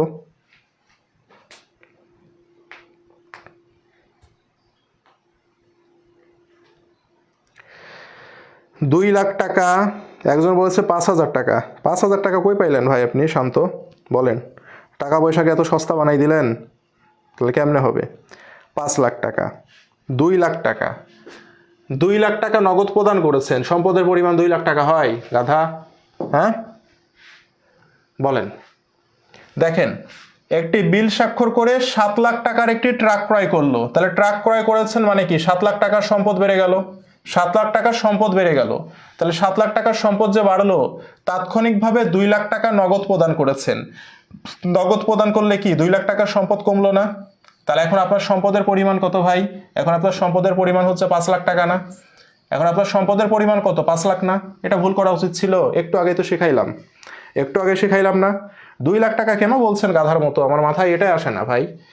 বলছে তাৎক্ষণিকভাবে 2 লাখ টাকা নগদ প্রদান করেছেন, তো 2 লাখ টাকা নগদ প্রদান করলে কি আপনার সম্পদ থাকে? তাহলে তো সবাই মানুষ খরচই করতো। মানুষ কি করে? মানুষ পাইলে সেটা সম্পদ হয়, টাকা পাইলে। তাহলে তো টাকা খরচ করলে কি সম্পদ হচ্ছেই সম্পদ হয়। 2 লাখ টাকা প্রদান করেছেন, করে 3 মাসের পরিশোধ্য 5 লাখ টাকার একটি বিল স্বাক্ষর করেছেন। তার মানে কি 5 মাসের মধ্যে আপনি পরিশোধ্য মানে পরিশোধ করবেন, এখন করেননি, তার মানে এই 5 লাখ টাকা আপনার কি? এই 5 লাখ টাকা আপনার দায়, 3 মাসের মধ্যে পরিশোধ করবেন না, তার মানে এটি হচ্ছে স্বল্প মেয়াদী দায়, তাই না? এটি কি করেছেন? বিল স্বাক্ষর করেছেন, তাহলে এটি কি দায় ভাইয়া? এটাকে আমরা বলবো পদেয় বিল। পদেয় বিল নামক দায় বেড়ে গেল কত টাকা? 5 লাখ টাকা, ঠিক আছে? আর একটি ট্রাক ক্রয় করেছেন, সে ট্রাকের মূল্য কত? সে ট্রাকের মূল্য হচ্ছে 7 লাখ টাকা। তাহলে ট্রাকের মূল্য যেহেতু 7 লাখ টাকা, তারপরে 7 লাখ টাকার সম্পদ বেড়ে গেল। নগদে 2 লাখ টাকা পরিশোধ করেছেন, সেজন্য নগদ 2 লাখ টাকার সম্পদ কমে গেল, ঠিক আছে? তাহলে আমার সম্পদ থাকলো কত টাকার? এখন 5 লাখ টাকার সম্পদ আমার হাতে থাকলো। ক্লিয়ার? আমার 5 লাখ না, 5 লাখ টাকার সম্পদ আমার হাতে থাকলো, ঠিক আছে? তাহলে আমার সম্পদ হাতে থাকলো কত? 5 লাখ টাকার। এখন এখানে সমস্যাগুলো কি হবে ভাইয়া? এখানে সমস্যা হচ্ছে 2 লাখ টাকা নগদ পরিশোধ করেছেন, তার মানে নগদ নামক সম্পত্তি আমার কি হয়ে যাবে? 2 লাখ টাকা কমে গেল। নগদ নামক সম্পত্তি 2 লাখ টাকা আমার কি হয়ে গেল? কমে গেল। ভালো কথা। 3 মাসের মধ্যে পরিশোধ্য একটি বিলে স্বাক্ষর করেছেন, মানে এখন পরিশোধ করেননি, 3 মাসের মধ্যে পরিশোধ করবেন, সে কারণে একটি বিলে স্বাক্ষর করলেন। যে বিলে আমরা স্বাক্ষর করি তার নাম হচ্ছে প্রদেয় বিল। কি বিল ভাইয়া? প্রদেয় বিল। তাহলে প্রদেয় বিল নামক চলতি দায় বেড়ে গেল। কত চলতি দায় বেড়ে গেল ভাইয়া? 5 লাখ টাকা চলতি দায় বেড়ে গেল। ওকে, আর কি হইলো ভাইয়া? আর আমি একটি ট্রাক ক্রয় করেছি, সে ট্রাকের দাম হচ্ছে 7 লাখ টাকা। তার মানে ওই যে আমার ট্রাক নামক যে সম্পদ, সে ট্রাক নামক 7 লাখ টাকার সম্পদ আমার কি হয়ে গেল? ট্রাক নামক 7 লাখ টাকার সম্পদ আমার বেড়ে গেল। ঠিক আছে? ক্লিয়ার? সবাই কি বুঝছি? আচ্ছা, শোনেন, আপনি আমার এখানে ক্লাস করে যদি অ্যাকাউন্টিংয়ে যদি মানে ফুল মার্ক যদি না পাইতে পারেন, তাহলে এটা আপনার জন্য দুর্ভাগ্য ভাই, ঠিক আছে? এটা গর্ব না বা অহংকার না, এটা মানে এটা কি বলবো, কনফিডেন্টলি এটা বলতে পারি। আপনি যদি এখান থেকে অ্যাকাউন্টিং পড়াশোনা করে যদি আপনি যদি ফুল মার্ক না পাইতে পারেন, তাহলে এটা আপনার জন্য দুর্ভাগ্য। সেটা রাবি হোক, ঢাবি হোক, গুচ্ছ হোক বা এভরিথিং, যে জায়গায় হোক। ঠিক আছে, জগন্নাথকে বাদ দিয়ে রাখলাম, কারণ জগন্নাথ নিয়ে আসলে বোঝা যাচ্ছিল না কি প্রশ্ন হবে। তারপরে যে টাইপের প্রশ্ন দিয়েছি ওই টাইপের আসছে, হয়তো 2-1টা প্রশ্ন আসেনি। কিন্তু রিমেনিং যে ইউনিভার্সিটিগুলো আছে এগুলোতে যদি দিয়ে যদি আপনি ফুল মার্ক যদি না পান, অ্যাকাউন্টিংয়ে যদি আপনি 95% মার্ক যদি ক্যারি না করতে পারেন, তাহলে এটা দুর্ভাগ্য হবে আপনার জন্য। হ্যাঁ, এবং এটা এমনি এমনি হবে না, ক্লাস করতে হবে, প্রতিটা কথা শুনতে হবে, কি বলছি বাসায় যেয়ে প্র্যাকটিস করতে হবে। মনে রাখবেন, অ্যাকাউন্টিং ম্যানেজমেন্ট আপনাকে আগাই রাখবে, কিন্তু ওই যে চান্স পাইতে হেল্প করতে বা টপ করতে হেল্প করবে বাংলা ইংলিশ, এটা মাথায় রেখেন বাকি যে ইউনিভার্সিটির পরীক্ষাগুলো বাকি আছে এগুলোতে। বুঝতে পেরেছেন? কারণ গুচ্ছতে 70 মার্ক অ্যাকাউন্টিং ম্যানেজমেন্ট, তো 70-এর মধ্যে আপনি যদি অনেকে আশা দেখাবে 70-এ 70 পাবো না, 70-এ 70 পাইতে হবে না, আপনি 70-এর মধ্যে 55+ মার্ক পান, তাহলে আলহামদুলিল্লাহ। আর এদিকে যে 30 আছে না, 30-এর মধ্যে আপনি 20 পান, তাহলে 75, মানে আপনার টপ জায়গায় চান্স পাবেন। এদিকে আমরা আসি, এদিকে গ্রুপ সাবজেক্টে আমার মার্ক কত? এদিকে আমাদের গ্রুপ সাবজেক্টে মার্ক হচ্ছে এদিকে 15, আর এদিকে হচ্ছে 25, 50, মানে 65 মার্ক। এখানে রাবিতেও কম না, তাই না? তাহলে 65 মার্কের মতো আমার হাতে আছে না? 65, হ্যাঁ 65, তো 25, 50, হ্যাঁ, তো 65 মার্কের মতো আমার হাতে আছে। তো এই 65 মার্কে আপনাকে মোটামুটি টার্গেট করতে হবে 65-তে যাতে 45+ মার্ক থাকে আমার, ঠিক আছে? 45 বা 50 এরকম যাতে মার্ক থাকে, তাহলে দেখবেন যে একটা ভালো জায়গায় যাইতে পারবেন। ঠিক আছে, তো এই জিনিসটা একটু মাথায় রাখেন। ধরে ধরে এমনি করে অ্যাকাউন্টিং আপনাকে কেউ পড়াবে না, অনেক জায়গায় মারা ধরা খেয়ে আসছেন, তো তারা রিলেট করতে পারবেন। তো যে কথাগুলো বলি এগুলো একটু কষ্ট করে শুনবেন।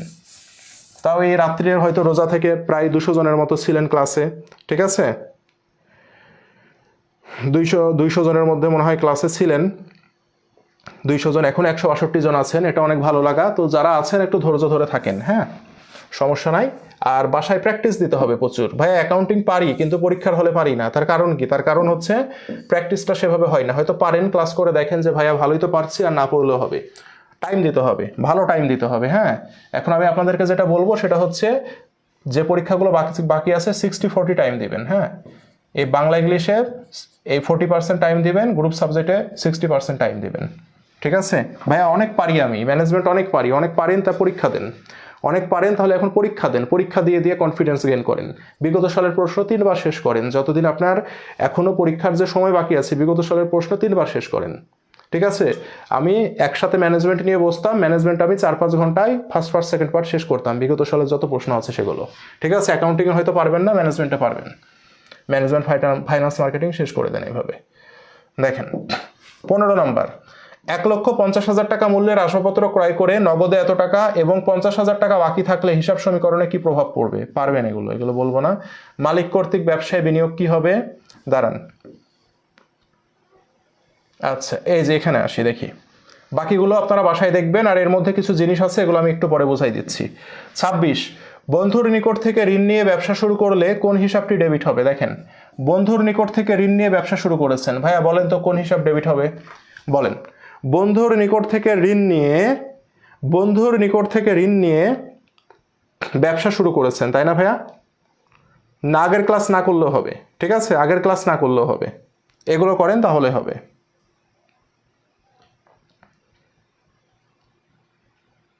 ভাইয়া বলেন তো, বন্ধুর নিকট থেকে ঋণ নিয়ে আপনি ব্যবসা শুরু করলেন, কোন হিসাব ডেবিট হবে? কে বলতে পারে ভাইয়া, দেখি?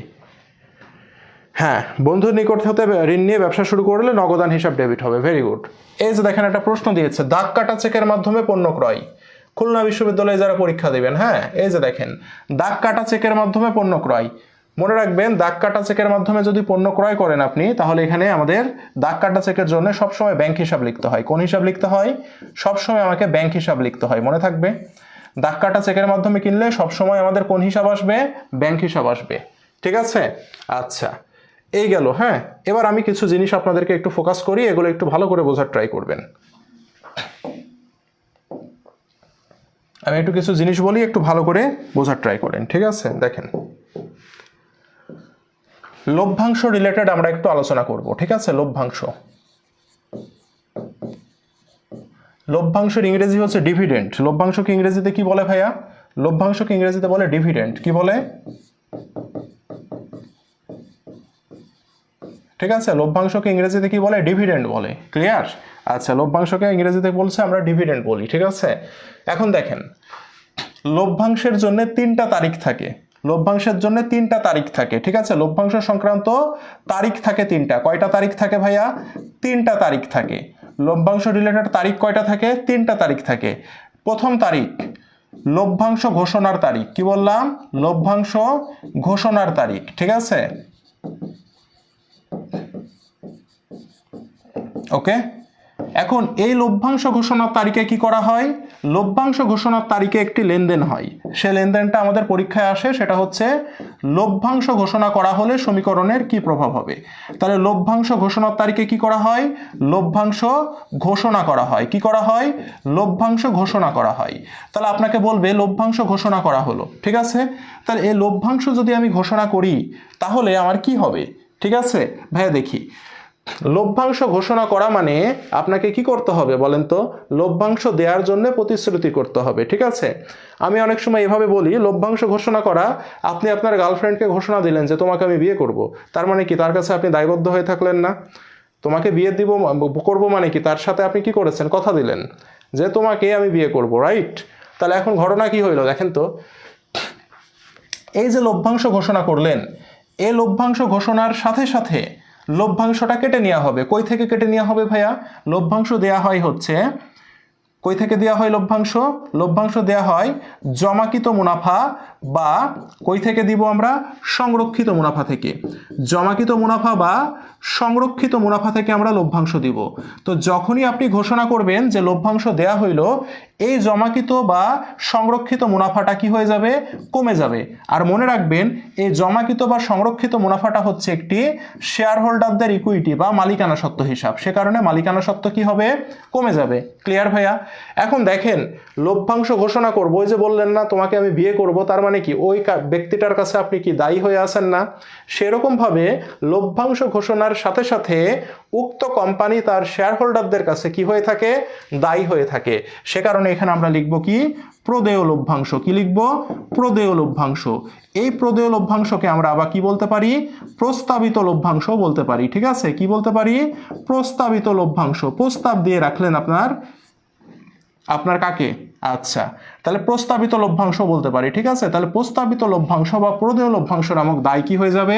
বেড়ে যাবে। তাহলে আপনাকে যদি কেউ বলে যে লভ্যাংশ ঘোষণা করা হলো, সমীকরণে কি প্রভাব পড়বে, তাহলে আপনি কি বলবেন ভাইয়া? লভ্যাংশ ঘোষণা করা হলে, লভ্যাংশ ঘোষণা করলে জমাকৃত মুনাফা থেকে টাকাটা কেটে নেওয়া হবে, সেজন্য জমাকৃত মুনাফা নামক শেয়ার হোল্ডারদের সত্ত্ব বা মালিকানা সত্ত্ব কমে যাবে। আর লভ্যাংশ ঘোষণা করার ফলে প্রদেয় লভ্যাংশ বা প্রস্তাবিত লভ্যাংশ নামক যে চলতি দায় রয়েছে সেটা কি হয়ে যাবে? সেটা বৃদ্ধি পেয়ে যাবে। সবাইকে ক্লিয়ার ভাইয়া? সবাইকে ক্লিয়ার বলেন। ভাই আপনি কি বিয়ে করবেন? না ভাই বিয়ে করবো না ভাই, একটা নিয়ে খুবই সন্তুষ্ট আছি, আলহামদুলিল্লাহ, ঠিক আছে। আচ্ছা, তাহলে সবাই ক্লিয়ার আমরা এটা বলেন? সবাইকে এটা ক্লিয়ার বলেন। মারুফ স্যার 3টা বিয়ে করেছে, একজন বলছে মারুফ স্যারকে বিয়ে দেন। ভাই এটা কি সবাই ক্লিয়ার হয়েছি আমরা বলেন? আচ্ছা, তাহলে এটা আমাদের কি হয়ে গেল? এটা হচ্ছে আমাদের লভ্যাংশ ঘোষণার তারিখে আমরা লভ্যাংশ ঘোষণা করলাম, ঠিক আছে। লেখা হয়েছে নিশ্চয়ই সবার, তাই না? সবার লেখা হয়েছে। এবার দেখেন, লভ্যাংশের সাথে 3টা তারিখ জড়িত থাকে, হ্যাঁ, লভ্যাংশের সাথে 3টা তারিখ জড়িত থাকে। তাহলে ঘোষণার তারিখে কি হবে? লভ্যাংশ ঘোষণা করব, যেটি একটি লেনদেন। 2 নম্বর যে তারিখটা আছে, 2 নম্বর তারিখটা হচ্ছে লভ্যাংশ লিপিবদ্ধকরণের তারিখ। কি বললাম? লভ্যাংশ লিপিবদ্ধকরণের তারিখ। লভ্যাংশ লিপিবদ্ধকরণের তারিখ কিসের তারিখ? লভ্যাংশ লিপিবদ্ধকরণের তারিখ, ঠিক আছে। বা এটাকে বলা হয়, ইংরেজিতে বলা হয় রেকর্ডিং ডেট। কি বলা হয়? Recording date. ভাইয়া এই দিনে লভ্যাংশটাকে জাস্ট লিপিবদ্ধ করা হয়, এই দিনে কোনো প্রকার লেনদেন সংগঠিত হয় না। কি বললাম? এই দিনে কোনো প্রকার লেনদেন হয় না। কোনো প্রকার কি হয় না? কোনো প্রকার লেনদেন হয় না। তাহলে আমাকে বলেন তো ভাইয়া, এই তারিখে যদি কোনো লেনদেন না হয়, তাহলে লেনদেন না হলে কি এই তারিখে আমরা কোনো জাবেদা দিতে পারবো? এই তারিখে কোনো কি জাবেদা দিতে পারবো? এই দিনে কোনো জাবেদা হবে না। তাহলে এই দিনে কি হবে না? কোনো জাবেদা হবে না। তাহলে আপনার আপনার পরীক্ষায় আসবে ভাইয়া প্রশ্ন, কি পরীক্ষায় প্রশ্ন আসবে যে লভ্যাংশের কোন তারিখে কোনো জাবেদার প্রয়োজন নেই বা লভ্যাংশের কোন তারিখে কোনো লেনদেন সংগঠিত হয় না।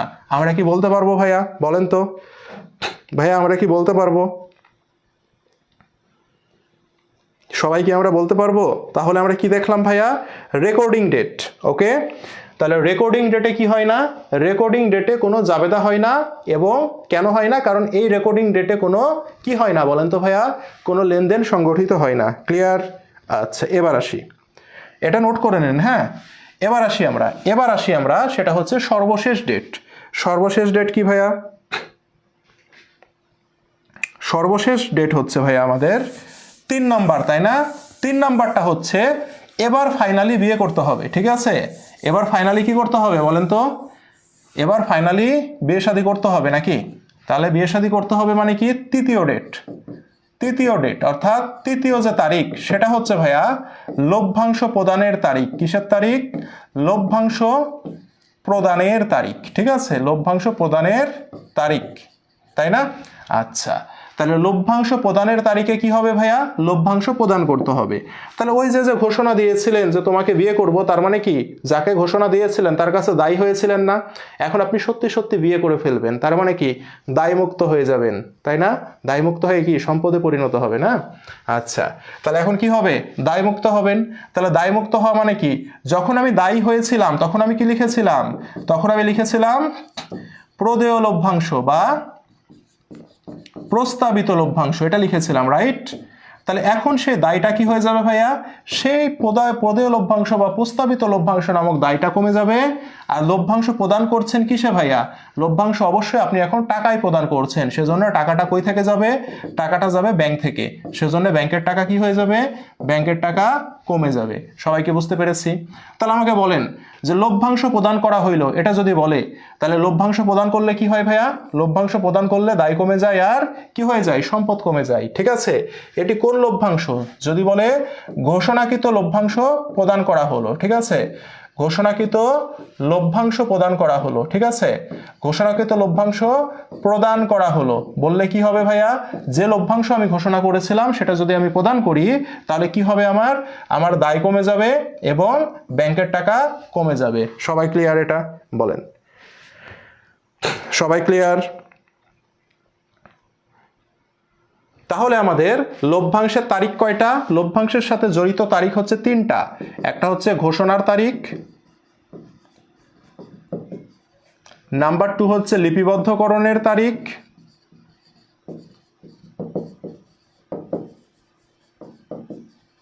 নাম্বার 3 হচ্ছে প্রদানের তারিখ। কোন কোন দিনে লেনদেন হয়? এই দিন আর এই দিনে লেনদেন হয়। কোন কোন দিনে জাবেদা দিতে হয়? এই দিন আর এই দিনে জাবেদা দিতে হয়। কোন দিনে লেনদেন হয় না? এই দিনে লেনদেন হয় না। কোন দিনে জাবেদা দিতে হয় না? লিপিবদ্ধকরণের দিনে জাবেদা দিতে হয় না। ক্লিয়ার সবাই? সবাই ক্লিয়ার? সবাই ক্লিয়ার আমরা এই পর্যন্ত? তাহলে লভ্যাংশ রিলেটেড ঝামেলা শেষ। এখন রাবির যে পছন্দের যে প্রশ্ন সেটা হচ্ছে বোনাস শেয়ার বা স্টক লভ্যাংশ। রাবির পছন্দের প্রশ্ন হচ্ছে বোনাস শেয়ার বা স্টক লভ্যাংশ।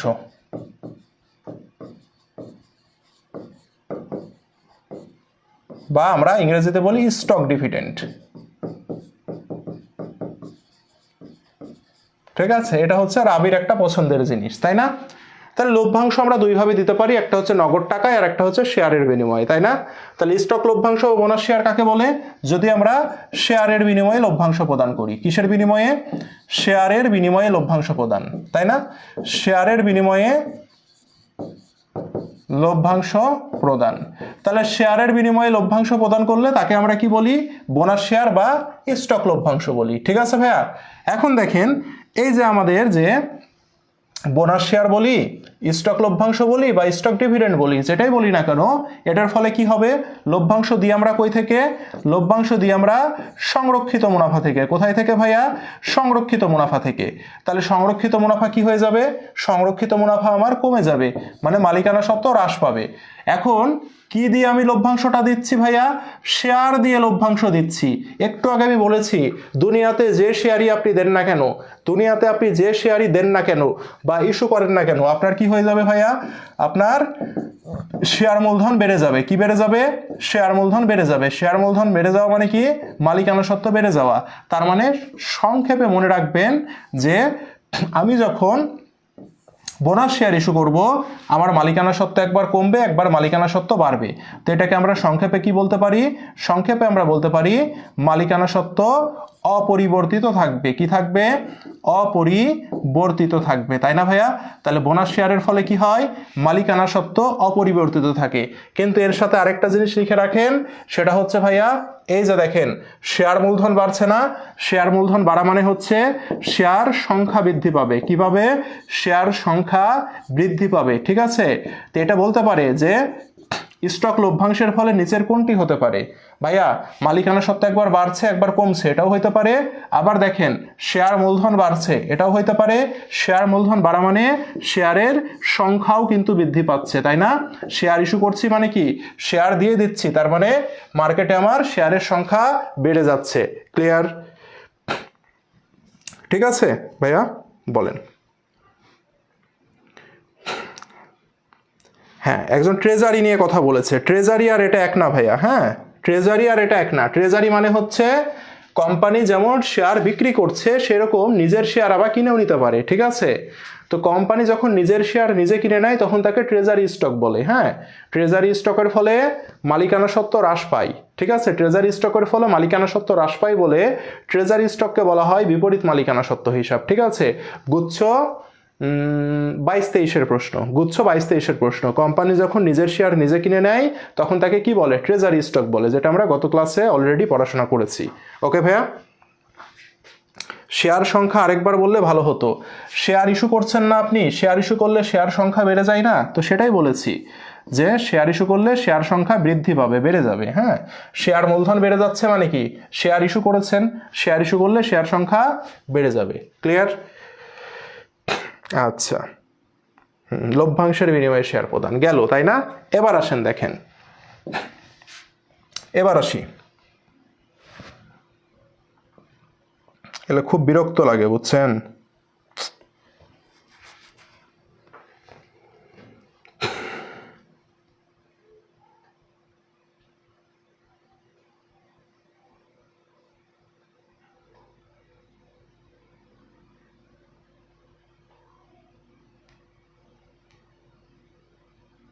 একটু দাঁড়ান তো, 1 মিনিট দাঁড়ান।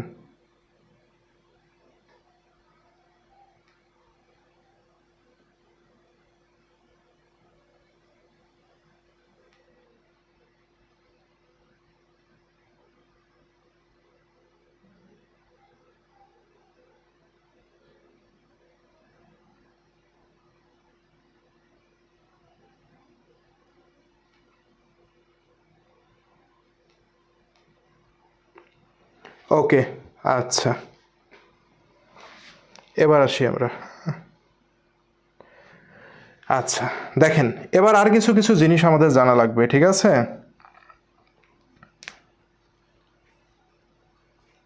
আচ্ছা, এবার আমাদের আর কিছু কিছু জিনিস লাগবে জানা, ঠিক আছে? দেখেন, রাইট শেয়ার। হ্যাঁ, রাইট শেয়ার, এটা ম্যানেজমেন্টও আপনার কাজে লাগবে।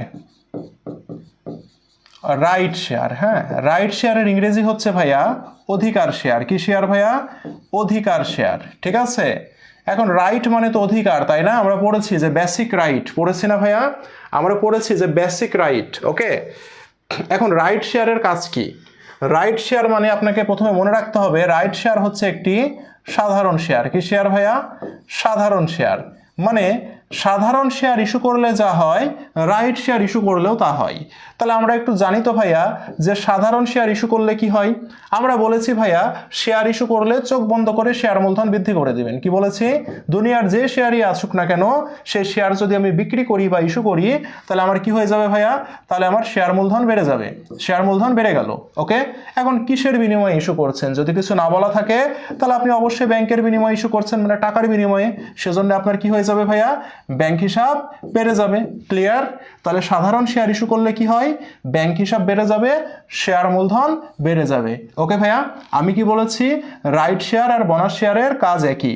তার মানে আপনাকে যদি পরীক্ষায় বলে যে রাইট শেয়ার ইস্যু করা হলো বা অধিকার শেয়ার ইস্যু করা হলো, তাহলেও আপনি একই কাজ করবেন। সেটা কি ভাইয়া?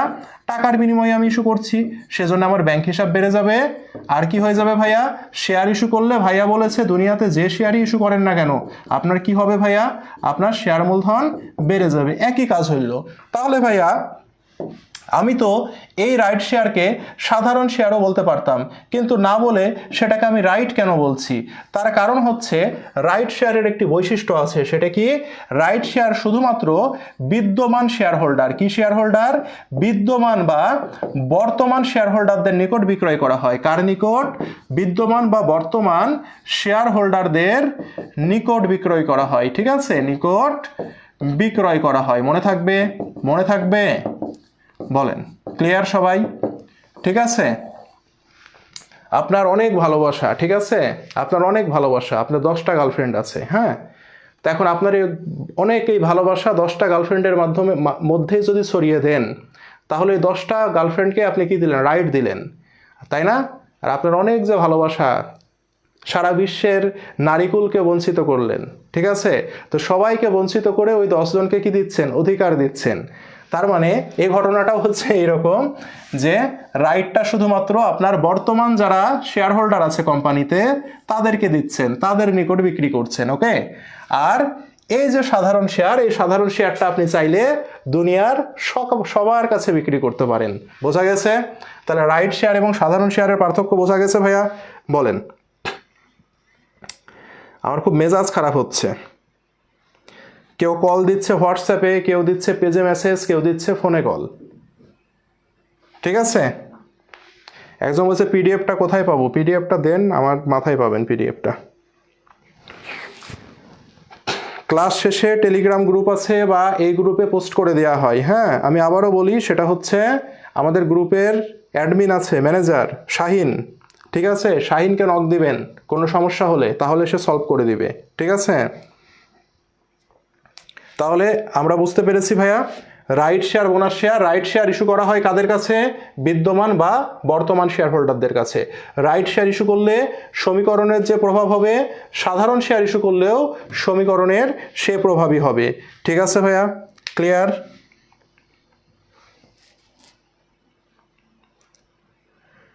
সবাই ক্লিয়ার? বলেন। আচ্ছা,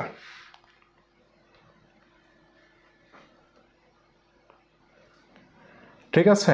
আচ্ছা, এবার আসি তাহলে। এবার দেখেন, কোনো কিছুর বিনিময়ে শেয়ার ইস্যু, হ্যাঁ, পরীক্ষায় আসে কোনো কিছুর বিনিময়ে শেয়ার ইস্যু।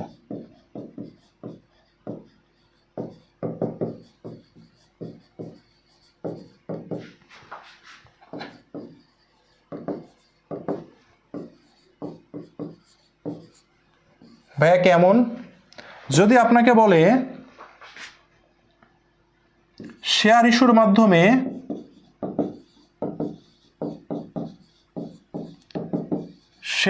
মাধ্যমে যন্ত্রপাতি ক্রয়, আপনাকে বলতে পারে জমি ক্রয়, আপনাকে বলতে পারে আসবাবপত্র ক্রয়। ঠিক আছে, এগুলো বলতে পারে। হ্যাঁ হ্যাঁ, শেয়ারের টাকাটা যখন নগদ টাকায় কেনাবেচা হবে তখন ব্যাংকের মাধ্যমে হবে। ঠিক আছে, আর এই যে বললাম দেখেন, কোনো কিছুর বিনিময়ে শেয়ার ইস্যু। ওকে, তাহলে দেখেন শেয়ার ইস্যু, তাই না? শেয়ার ইস্যু, ভাইয়া শেয়ার ইস্যু বলা মানে ভাইয়া কি বলেছে? বিসমিল্লাহ করে শেয়ার মূলধন বাড়াই দিতে হবে। ওকে, বিসমিল্লাহ বলে কি করবেন? শেয়ার মূলধনকে বাড়াই দেন, মালিকানা সত্ত্ব বেড়ে গেল। এখন এই শেয়ারটা যে আমি ইস্যু করছি, করে কি করছি, যন্ত্রপাতি ক্রয় করছি, দ্যাট মিনস আপনার যন্ত্রপাতি বেড়ে যাবে। কি বেড়ে যাবে? যন্ত্রপাতি নামক সম্পদ বেড়ে যাবে। ভাইয়া জমি কিনছেন, জমি কিনছেন তার মানে কি, ভূমি নামক সম্পদ বেড়ে যাবে। কি বেড়ে যাবে? ভূমি নামক সম্পদ বেড়ে যাবে। ভাইয়া আসবাবপত্র ক্রয় করছেন, তার মানে কি, আসবাবপত্র নামক আপনার সম্পদ বেড়ে যাবে। আমি কি বোঝাতে পেরেছি ভাইয়া? আমি কি বোঝাতে পেরেছি? যদি বলতো শেয়ার ইস্যুর মাধ্যমে ঋণ পরিশোধ, শেয়ার ইস্যুর মাধ্যমে ঋণ পরিশোধ, ভাইয়া শেয়ার ইস্যু বলেছে না? শেয়ার ইস্যু মানে কি? শেয়ার ইস্যু মানে কি ভাইয়া বলেছে? শেয়ার, যে কোনো শেয়ার ইস্যু মানে কি করবেন? চোখ বন্ধ করে শেয়ার মূলধন বাড়াই দেন, বাড়াইলাম। এখন শেয়ার ইস্যুর মাধ্যমে আমি কি করছি ভাইয়া? ঋণ পরিশোধ করছি। কি করছি? ঋণ পরিশোধ করছি। ঋণ পরিশোধ করলে কি হবে? ঋণ নামক আমার দায় কমে যাবে। বোঝাইতে পেরেছি ভাইয়া? সবাইকে কি বোঝাতে পেরেছি জিনিসগুলো? বলেন তো, সবাইকে কি জিনিসগুলো বোঝাতে পেরেছি না পারিনি? বলেন, সবাই কি বুঝছেন? আচ্ছা, এবার দেখেন, আপনাকে যদি এবার বলে শেয়ার ক্রয়, হ্যাঁ, শুধু বলেছে শেয়ার ক্রয়, এই শেয়ার ক্রয় মানে অন্য কোম্পানির শেয়ার ক্রয়, ঠিক আছে? এই শেয়ার ক্রয় মানে কি? অন্য কোম্পানির শেয়ার ক্রয়, ঠিক আছে?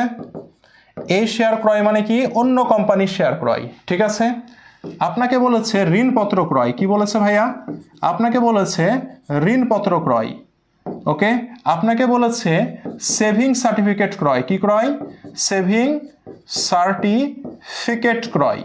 এই সেভিং সার্টিফিকেটের বাংলা হচ্ছে সঞ্চয়পত্র। কি পত্র ভাইয়া? সঞ্চয়পত্র ক্রয়, ঠিক আছে? এই কথাগুলো যদি বলে শেয়ার ক্রয়, কিসের শেয়ার ক্রয়? অন্য কোম্পানির। শুধু যদি শেয়ার ক্রয় বলে, এটি দ্বারা আমরা বুঝবো অন্য কোম্পানির শেয়ার ক্রয়। ঋণপত্র ক্রয়, সেভিং সার্টিফিকেট বা সঞ্চয়পত্র ক্রয়, এগুলো ক্রয় যদি বলে, তাহলে এগুলো ক্রয় দ্বারা বিনিয়োগ করা বোঝায়। কি করা বোঝায়? বিনিয়োগ করা বোঝায়। যেটি কি হবে? যেটি দ্বারা আমার সম্পদ বৃদ্ধি পাবে, ঠিক আছে ভাইয়া? তাহলে যদি শেয়ার ক্রয় করাই বলে, তাহলে আপনি কি করবেন? ওই যে বিনিয়োগ করা বোঝায়, তার মানে বিনিয়োগ বৃদ্ধি পাবে। কি হবে ভাইয়া? বিনিয়োগ নামক সম্পদ বেড়ে যাবে। ক্রয় করছেন কিসের বিনিময়ে? অবশ্যই টাকার বিনিময়ে। সেজন্য তখন আপনার কি হয়ে যাবে? ব্যাংক থেকে টাকা কমে যাবে, ঠিক আছে? এখন আপনাকে যদি এইভাবে বলে যে কোম্পানি নিজের শেয়ার নিজেই ক্রয় করলো,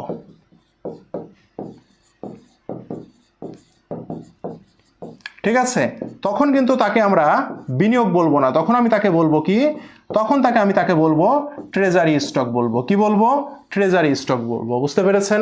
তাহলে নিজের শেয়ার নিজেই ক্রয় করলে তাকে আমরা কি বলবো? ট্রেজারি স্টক বলবো। আর কোম্পানি যখন শুধু যদি শেয়ার ক্রয় বলে, এটা দ্বারা বুঝবো অন্য কোম্পানির শেয়ার ক্রয়, তখন সেটাকে আমি কি বলবো? তখন সেগুলোকে আমি বিনিয়োগ বলবো, ঠিক আছে ভাইয়া? তাহলে কোম্পানি নিজের শেয়ার নিজে যখন ক্রয় করবে, তার মানে ট্রেজারি স্টক নামক আমার কি হয়ে যাবে বলেন তো? ট্রেজারি স্টক নামক যে স্টকটা, অর্থাৎ শেয়ার মূলধন আমার কমে যাবে, ঠিক আছে? আর শেয়ার ক্রয় করলে আমার কি হয়ে যাবে? ব্যাংক থেকে টাকা কি হয়ে যাবে বলেন তো? ব্যাংক থেকে টাকা কমে যাবে, ঠিক আছে? এই হচ্ছে কাজ আমার। বুঝতে পেরেছেন?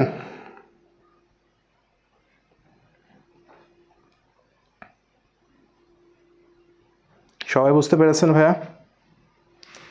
মানে ট্রেজারি স্টক বেড়ে যাবে, হ্যাঁ, ট্রেজারি স্টক হলে ট্রেজারি স্টক বেড়ে যাবে, আর ট্রেজারি স্টক বেড়ে যাওয়া মানে শেয়ার মূলধন কমে যাওয়া, মানে এটা বিপরীত মালিকানা হিসাব, ঠিক আছে? তাহলে ঘটনা বুঝছেন? এগুলো কি সব অল ক্লিয়ার ভাইয়া?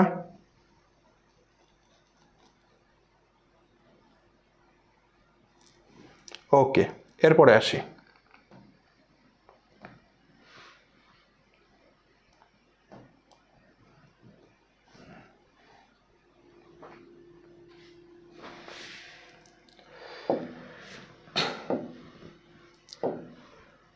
এত রাতে ক্লাস চলছে,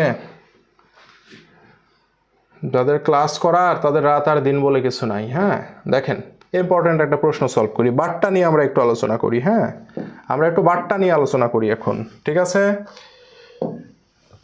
আমরা একটু বাট্টা নিয়ে আলোচনা করি। পরিশ্রম করতে হবে, বুঝছেন? না হলে হবে না। পরিশ্রম করতে হবে। সারাদিন রাত্রে মনে হয় 4 ঘন্টা ঘুমাইছি কালকে 4 ঘন্টা ঘুমাইছি, 4 ঘন্টা ঘুম থেকে উঠে 11টা থেকে কয়টা পর্যন্ত, 11টা থেকে 5টা 20 পর্যন্ত অফিস করেছি। দেন বাসায় এসে ইফতার, এরপরে 7টা থেকে ক্লাস হয়েছে একটা, হ্যাঁ, তারপরে আবার এই রাত্রে ক্লাস চলছে আপনাদের। তাহলে চিন্তা করেন। বলেন ঋণ পরিশোধ কি হবে মানে বুঝলাম না। ঋণ পরিশোধ করলে দায় কমে যাবে, শেয়ার ইস্যু করলে শেয়ার মূলধন বেড়ে যাবে, ঋণ পরিশোধ করলে দায় কমে যাবে। ঋণ পরিশোধ করলে দায় কমে যায় না, ঋণ দায় হিসাব। দেখেন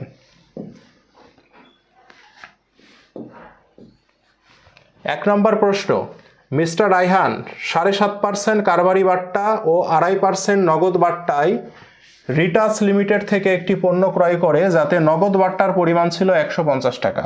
তাহলে চালানে পণ্যের দাম কত? চালানে পণ্যের দাম হচ্ছে সবসময় 100%। কি বললাম? মানে পণ্যের যে আসল দাম, ঠিক আছে, সেটাই চালানে পণ্যের দাম। তো পণ্যের সে আসল দাম হচ্ছে সবসময় হচ্ছে 100। কত? 100। ভাইয়া কেন 100? কারণ দেখেন এই যে পণ্যের যে আসল দাম, সে আসল দামের উপরে আমরা বাট্টা ধরি, তাই না? পণ্যের যে আসল দাম সে দামের উপরে আমরা বাট্টা ধরি, সেই কারণে তার মান কত? তার মান হচ্ছে 100। এখন দেখেন এখানে একটা কথা বলেছে ভাইয়া, কি বলেছে? এখানে একটা কথা বলেছে, দেখেন তো, 7.5% কারবারি বাট্টা ও 2.5% নগদ বাট্টা। এখন এই যে 2.5% নগদ বাট্টা, এটা সমান 150 টাকা বলে দিয়েছে না? তার মানে দেখেন তো ভাইয়া, এই যে 2.5%, 2.5%ও যা, আবার 150 টাকাও একই জিনিস না ভাইয়া? আমাকে বলেন তো, এই দুইটার মাঝে কি কোনো পার্থক্য আছে না নাই? আমাকে একটু কষ্ট করে বলেন তো ভাইয়া, আমাকে একটু কষ্ট করে বলেন তো দেখি।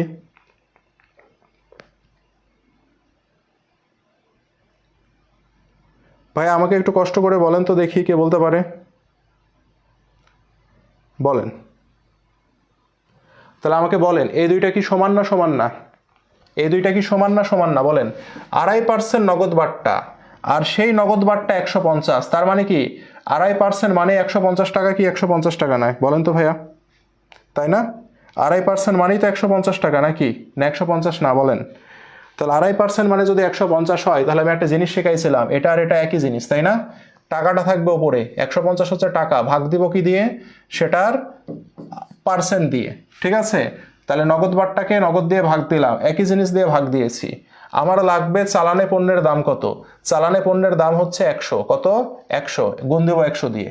প্রশ্নে যে জিনিসটা জানতে যাবে আমি সেটা দিয়ে গুণ দেবো, ঠিক আছে? এখন একটু কান্নাকাটি করবেন, তাই না, যে ভাইয়া এটা আমি কেমনে সমাধান করব, তাই তো? তাহলে এই যে দশমিক তুলে দিবেন, সেজন্য ওপরে একটা দশমিক তুলে দেওয়ার জন্য 1 গুণ হবে। দশমিকের পরে কয় সংখ্যা? 1 সংখ্যা, সেজন্য একটা শূন্য হবে। হয়েছে না? হয়েছে। এবার দেখেন 25 দিয়ে যদি 100কে কাটেন কয়বার যায়? 4 বার যায়, তাই তো? তাহলে 4 দশে কত? 4 দশে 40। তাহলে 40 দিয়ে 150কে যখন গুণ করবেন তখন 4 15 60, অর্থাৎ 6000 টাকা। কত হবে? 6000 টাকা হবে। বুঝতে পেরেছি? বলেন তো ভাইয়া, বলেন তো।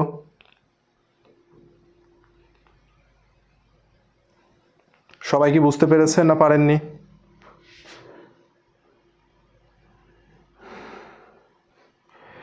শেয়ার ইস্যুর মাধ্যমে ঋণ পরিশোধ করলে দায় কমবে, সম্পদ কমবে। সম্পদ কমবে কেন? শেয়ার ইস্যু করলে শেয়ার মূলধন বাড়বে। শেয়ার ইস্যু করলে শেয়ার মূলধন বাড়বে, সম্পদ কেন কমবে? আপনি কি নগদ টাকা দিয়ে ঋণ পরিশোধ করছেন?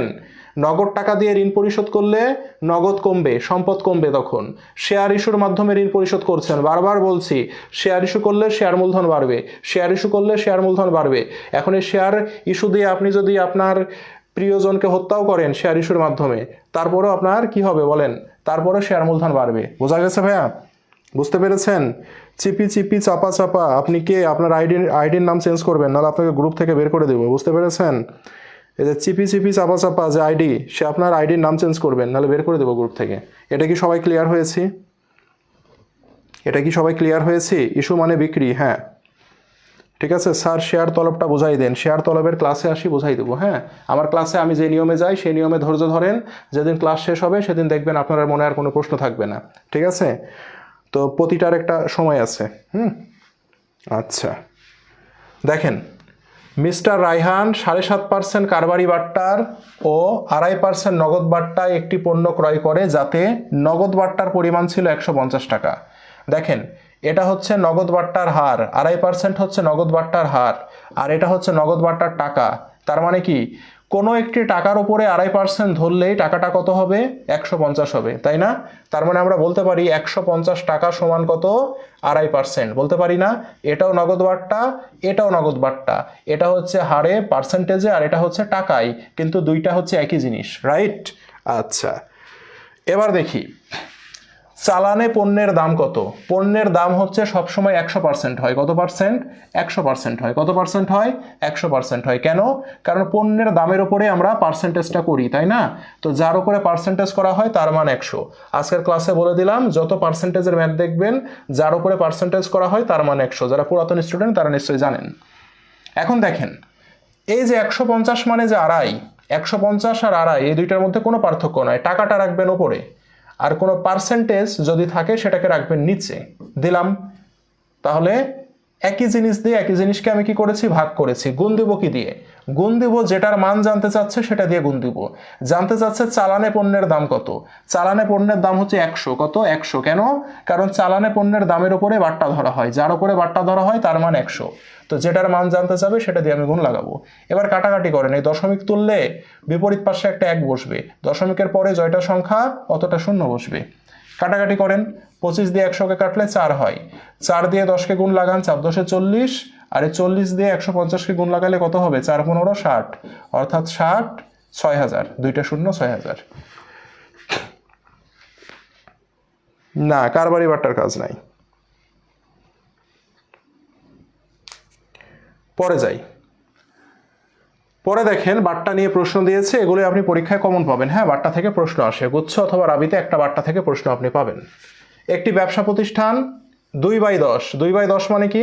10 মানে হচ্ছে দিন, অর্থাৎ 10 দিনের মধ্যে যদি আপনি পরিশোধ করেন তাহলে এটা হচ্ছে বাট্টার হার। 2% বাট্টা প্রযোজ্য হবে, মানে 2% বাট্টার কাজ করতে হবে সেক্ষেত্রে। আর N30 মানে, N30 মানে হচ্ছে 30 দিনের মধ্যে অবশ্যই টাকাটা পরিশোধ করতে হবে। শর্তে 6000 টাকার পণ্য ক্রয় করেন। হ্যাঁ, এখন এই যে বাট্টা, এই বাট্টা দ্বারা কোন বাট্টাকে বোঝায়? এই বাট্টা দ্বারা নগদ বাট্টাকে বোঝায়। কোন বাট্টাকে? নগদ বাট্টাকে বোঝায়। তাহলে 6000 টাকার আপনি কি করেছেন? পণ্য কিনেছেন। 1000 টাকার পণ্য ফেরত দেয়া হয়। তাহলে 1000 টাকার পণ্য আপনি যদি ফেরত দিয়ে দেন, তাহলে এখন অ্যাকচুয়াল ক্রয়ের পরিমাণ কত? অ্যাকচুয়াল ক্রয়ের পরিমাণ হচ্ছে 5000 টাকা। এখন বলেছে বাকি টাকা বাট্টাকালীন সময়ের মধ্যে পরিশোধ করা হয়। ভাইয়া, বাট্টাকালীন সময় মানে কি? এই যে 10 দিন, এই 10 দিনের মধ্যে আপনি কি করেছেন? পরিশোধ করে দিয়েছেন। তাহলে 10 দিনের মধ্যে যদি আমি পরিশোধ করি তাহলে অবশ্যই আমাকে কি করতে হবে? 2% বাট্টাকে বাদ দিতে হবে। বাদ দিতে হবে না? তাহলে এই 2% বাট্টা কত হবে দেখি। তাহলে এই যে দেখেন, 5 দুগুণে কত বলেন তো? 5 দুগুণে হচ্ছে 10। কত হবে তাহলে? তাহলে হচ্ছে 100 টাকা হবে। কত টাকা হবে? 100 টাকা। সেটাই জানতে যাচ্ছে বাট্টার পরিমাণ কত। তাহলে বাট্টার পরিমাণ হচ্ছে 100 টাকা। এখন প্রশ্নে যদি আপনাকে বাট্টার পরিমাণ না বলে যদি বলতো কত টাকা পরিশোধ করতে হবে, তাহলে আমাকে এই 100 টাকা এই 5000 টাকা থেকে বাদ দিতে হতো। তাহলে এই 5000 টাকা থেকে 100 টাকা বাদ দিলে আমার থাকবে কত? 4900 টাকা। তখন এই 4900 টাকা আমাকে কি করতে হতো? পরিশোধ করতে হতো। যদি প্রশ্নে বলতো কত টাকা পরিশোধ করতে হবে, তাহলে উত্তর হয়তো কত? 4900।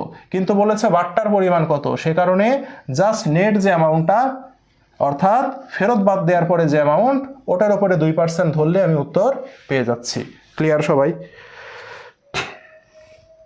সবাই ক্লিয়ার? ঠিক আছে, ইয়ার্কি ফাজলামো আমার ক্লাসে চলবে না, ঠিক আছে? যারা ইয়ার্কি ফাজলামো করছেন লাস্ট ওয়ার্নিং, ঠিক আছে? এসব ইয়ার্কি ফাজলামো আমার ক্লাসে চলবে না, এগুলো করবেন না।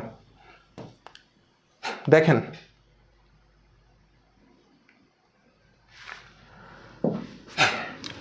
$10,000 টাকার পণ্য বিক্রয়ের ওপর 15% হারে ভ্যাট আদায় করা হয়েছে। নগদান বইতে কত টাকা লিপিবদ্ধ হবে?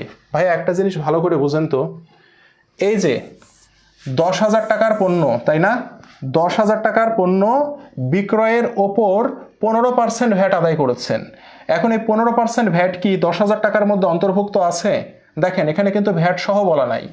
যদি বলতো ভ্যাট সহ, কি বলতো, যদি বলতো ভ্যাট সহ, এটার অর্থ হচ্ছে এই 10,000 টাকার মধ্যে 15% ভ্যাট কি করা আছে, যুক্ত করা আছে। কিন্তু এখানে কিন্তু ভ্যাট সহ কথাটা বলেনি, কি বলেছে, 10,000 টাকা পণ্য বিক্রয়ের উপরে 15% ভ্যাট আদায় করা হয়েছে। এখন বলছে নগদান বইতে কত টাকা লিপিবদ্ধ হবে। তাহলে দেখেন আপনি কিনেছেন কত টাকার পণ্য, 10,000 টাকার পণ্য কিনেছেন, এর উপরে 15% ভ্যাট আদায় করতে বলেছে। তাহলে ভ্যাটের টাকা কত হবে দেখি, তাহলে 10,000 টাকার কত পার্সেন্ট, 15%। তাহলে 10,000 টাকার 15% কত হয় ভাইয়া, 1500 টাকা হয়, তাই না? তাহলে টোটাল নগদান বইতে কত অন্তর্ভুক্ত হবে, এই যে পণ্যের যে বিক্রয় সেটার 10,000 আর এই যে দেখেন ভ্যাটের 1500 মিলে তাহলে 11,500 টাকা। কত অন্তর্ভুক্ত হবে নগদান বইতে, 11,500 টাকা। আর যদি আপনাকে বলে দিত 10,000 টাকার পণ্য বিক্রয়, ব্র্যাকেটে যদি বলে দিত ভ্যাট সহ, কি বলে দিত, ভ্যাট সহ, দেন যদি আপনাকে বলতো নগদান বইতে কত টাকা লিপিবদ্ধ হবে, তখন কিন্তু উত্তর হইতো ভাইয়া 10,000 টাকা। তখন কি উত্তর হইতো, তখন কিন্তু উত্তর হইতো 10,000 টাকা। আমি কি বোঝাতে পেরেছি ভাইয়া, আমি কি বোঝাতে পেরেছি বলেন তো, সবাই কি বুঝতে পেরেছেন এই জিনিসটা? হ্যাঁ 11,500, ঠিক আছে 11,500, সবাই ক্লিয়ার? কারবারি বারটা কি অনগদ অদৃশ্য লেনদেন? হ্যাঁ অনগদ অদৃশ্য লেনদেন। কেন, কি সমস্যা? ঠিক আছে, তাহলে যদি ভ্যাট সহ বলতো, তার মানে যে টাকাটা দেয়া থাকবে এর সাথে যদি সহ বলতো, তাহলে এই টাকাটাই নগদান বই অন্তর্ভুক্ত হইতো। ঠিক আছে, আর যেহেতু এখানে সহ বলেনি, আলাদা করে 15% ভ্যাট আদায় করতে বলেছে, সেজন্য এই টাকাটা হচ্ছে বিক্রয়ের টাকা, এর সাথে আবার 15% যোগ হয়ে যাবে, 1500 টাকা দিয়ে টোটাল 11,500 টাকা অন্তর্ভুক্ত হবে। ইম্পর্টেন্ট ভাই এগুলো, হ্যাঁ এগুলো খুবই ইম্পর্টেন্ট। এই যে দেখেন কুমিল্লাতে আসছে, হ্যাঁ কুমিল্লাতে পরীক্ষা দিবেন না, আসছে দেখছেন, এই যে দেখেন কুমিল্লার প্রস্তুতি হয়ে যাচ্ছে এখন আপনাদের। দেখেন অগ্রপ্রদত্ত পদ্ধতিতে খুচরা নগদান বইয়ের ব্যালেন্স থাকবে 200 টাকা। সারা মাস ধরে 146 টাকা খরচ করা হলে মাসের শেষে ক্যাশিয়ারকে কত টাকা দিতে হবে? ভাইয়া দেখেন একটা জিনিস মনে রাখবেন, হ্যাঁ অগ্রপ্রদত্ত পদ্ধতিতে কি বলেছে, মাসের শেষে ক্যাশিয়ারকে কত টাকা দিতে হবে। মনে রাখবেন, খুব সুন্দর করে মনে রাখবেন, খুব সহজ। উক্ত মাসে যত টাকা খরচ হবে, যত টাকা খরচ হবে ঠিক তত টাকা প্রধান ক্যাশিয়ার খুচরা ক্যাশিয়ারকে প্রদান করবে।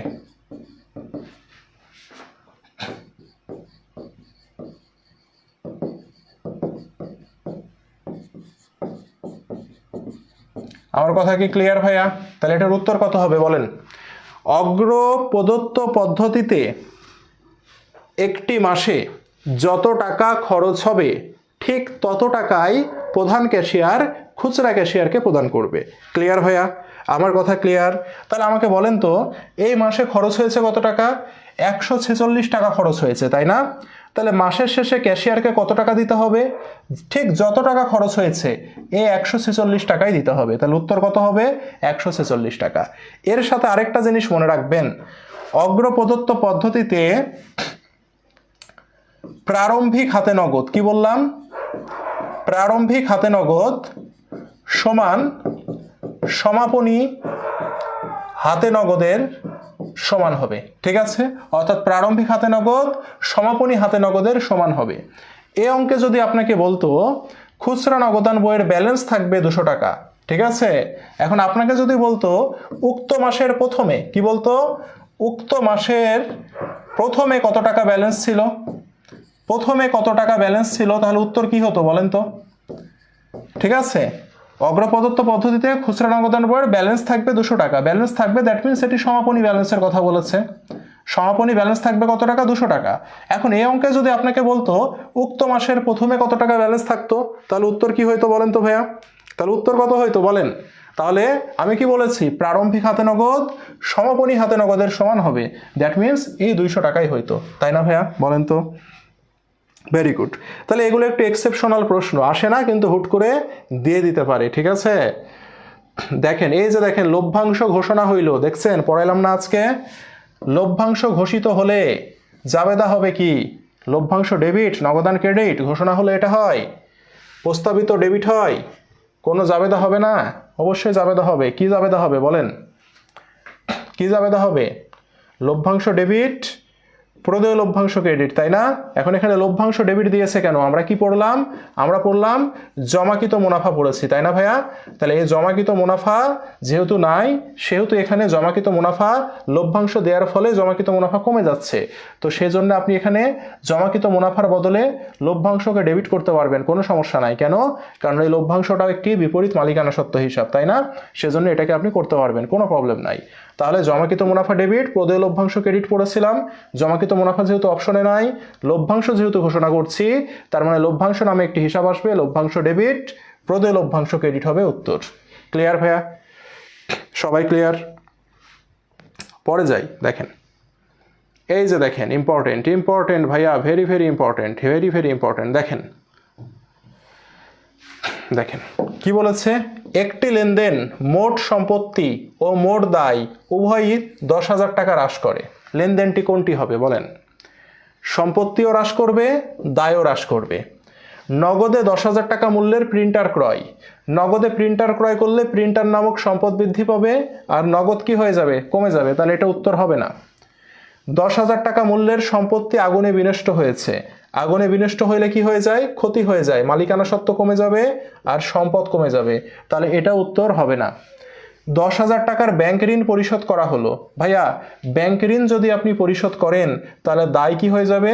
কমে যাবে। আর কি হয়ে যাবে?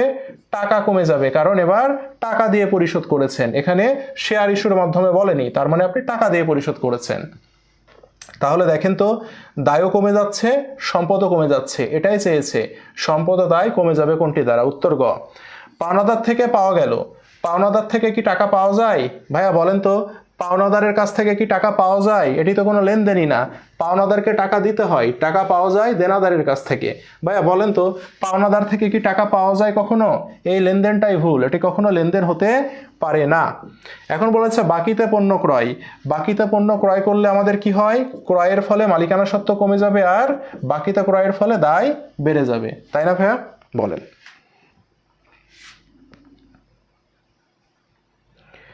ইমন হোসেন, আচ্ছা ইমন হোসেনকে একটু গ্রুপ থেকে বের করে দিই। হ্যাঁ ইমন হোসেন, হ্যাঁ 7 দিন পরে গ্রুপে যুক্ত হবেন। ইমন হোসেন, হ্যাঁ এখানে কি ফাজলামো করতে আসছেন, কার ক্লাস করতে আসছেন এটা একটু চিন্তা করে আসবেন। হ্যাঁ এখানে আলতু ফালতু কমেন্ট চলবে না। ইমন হোসেন জানি না কবে থেকে এখানে আছেন, ঠিক আছে?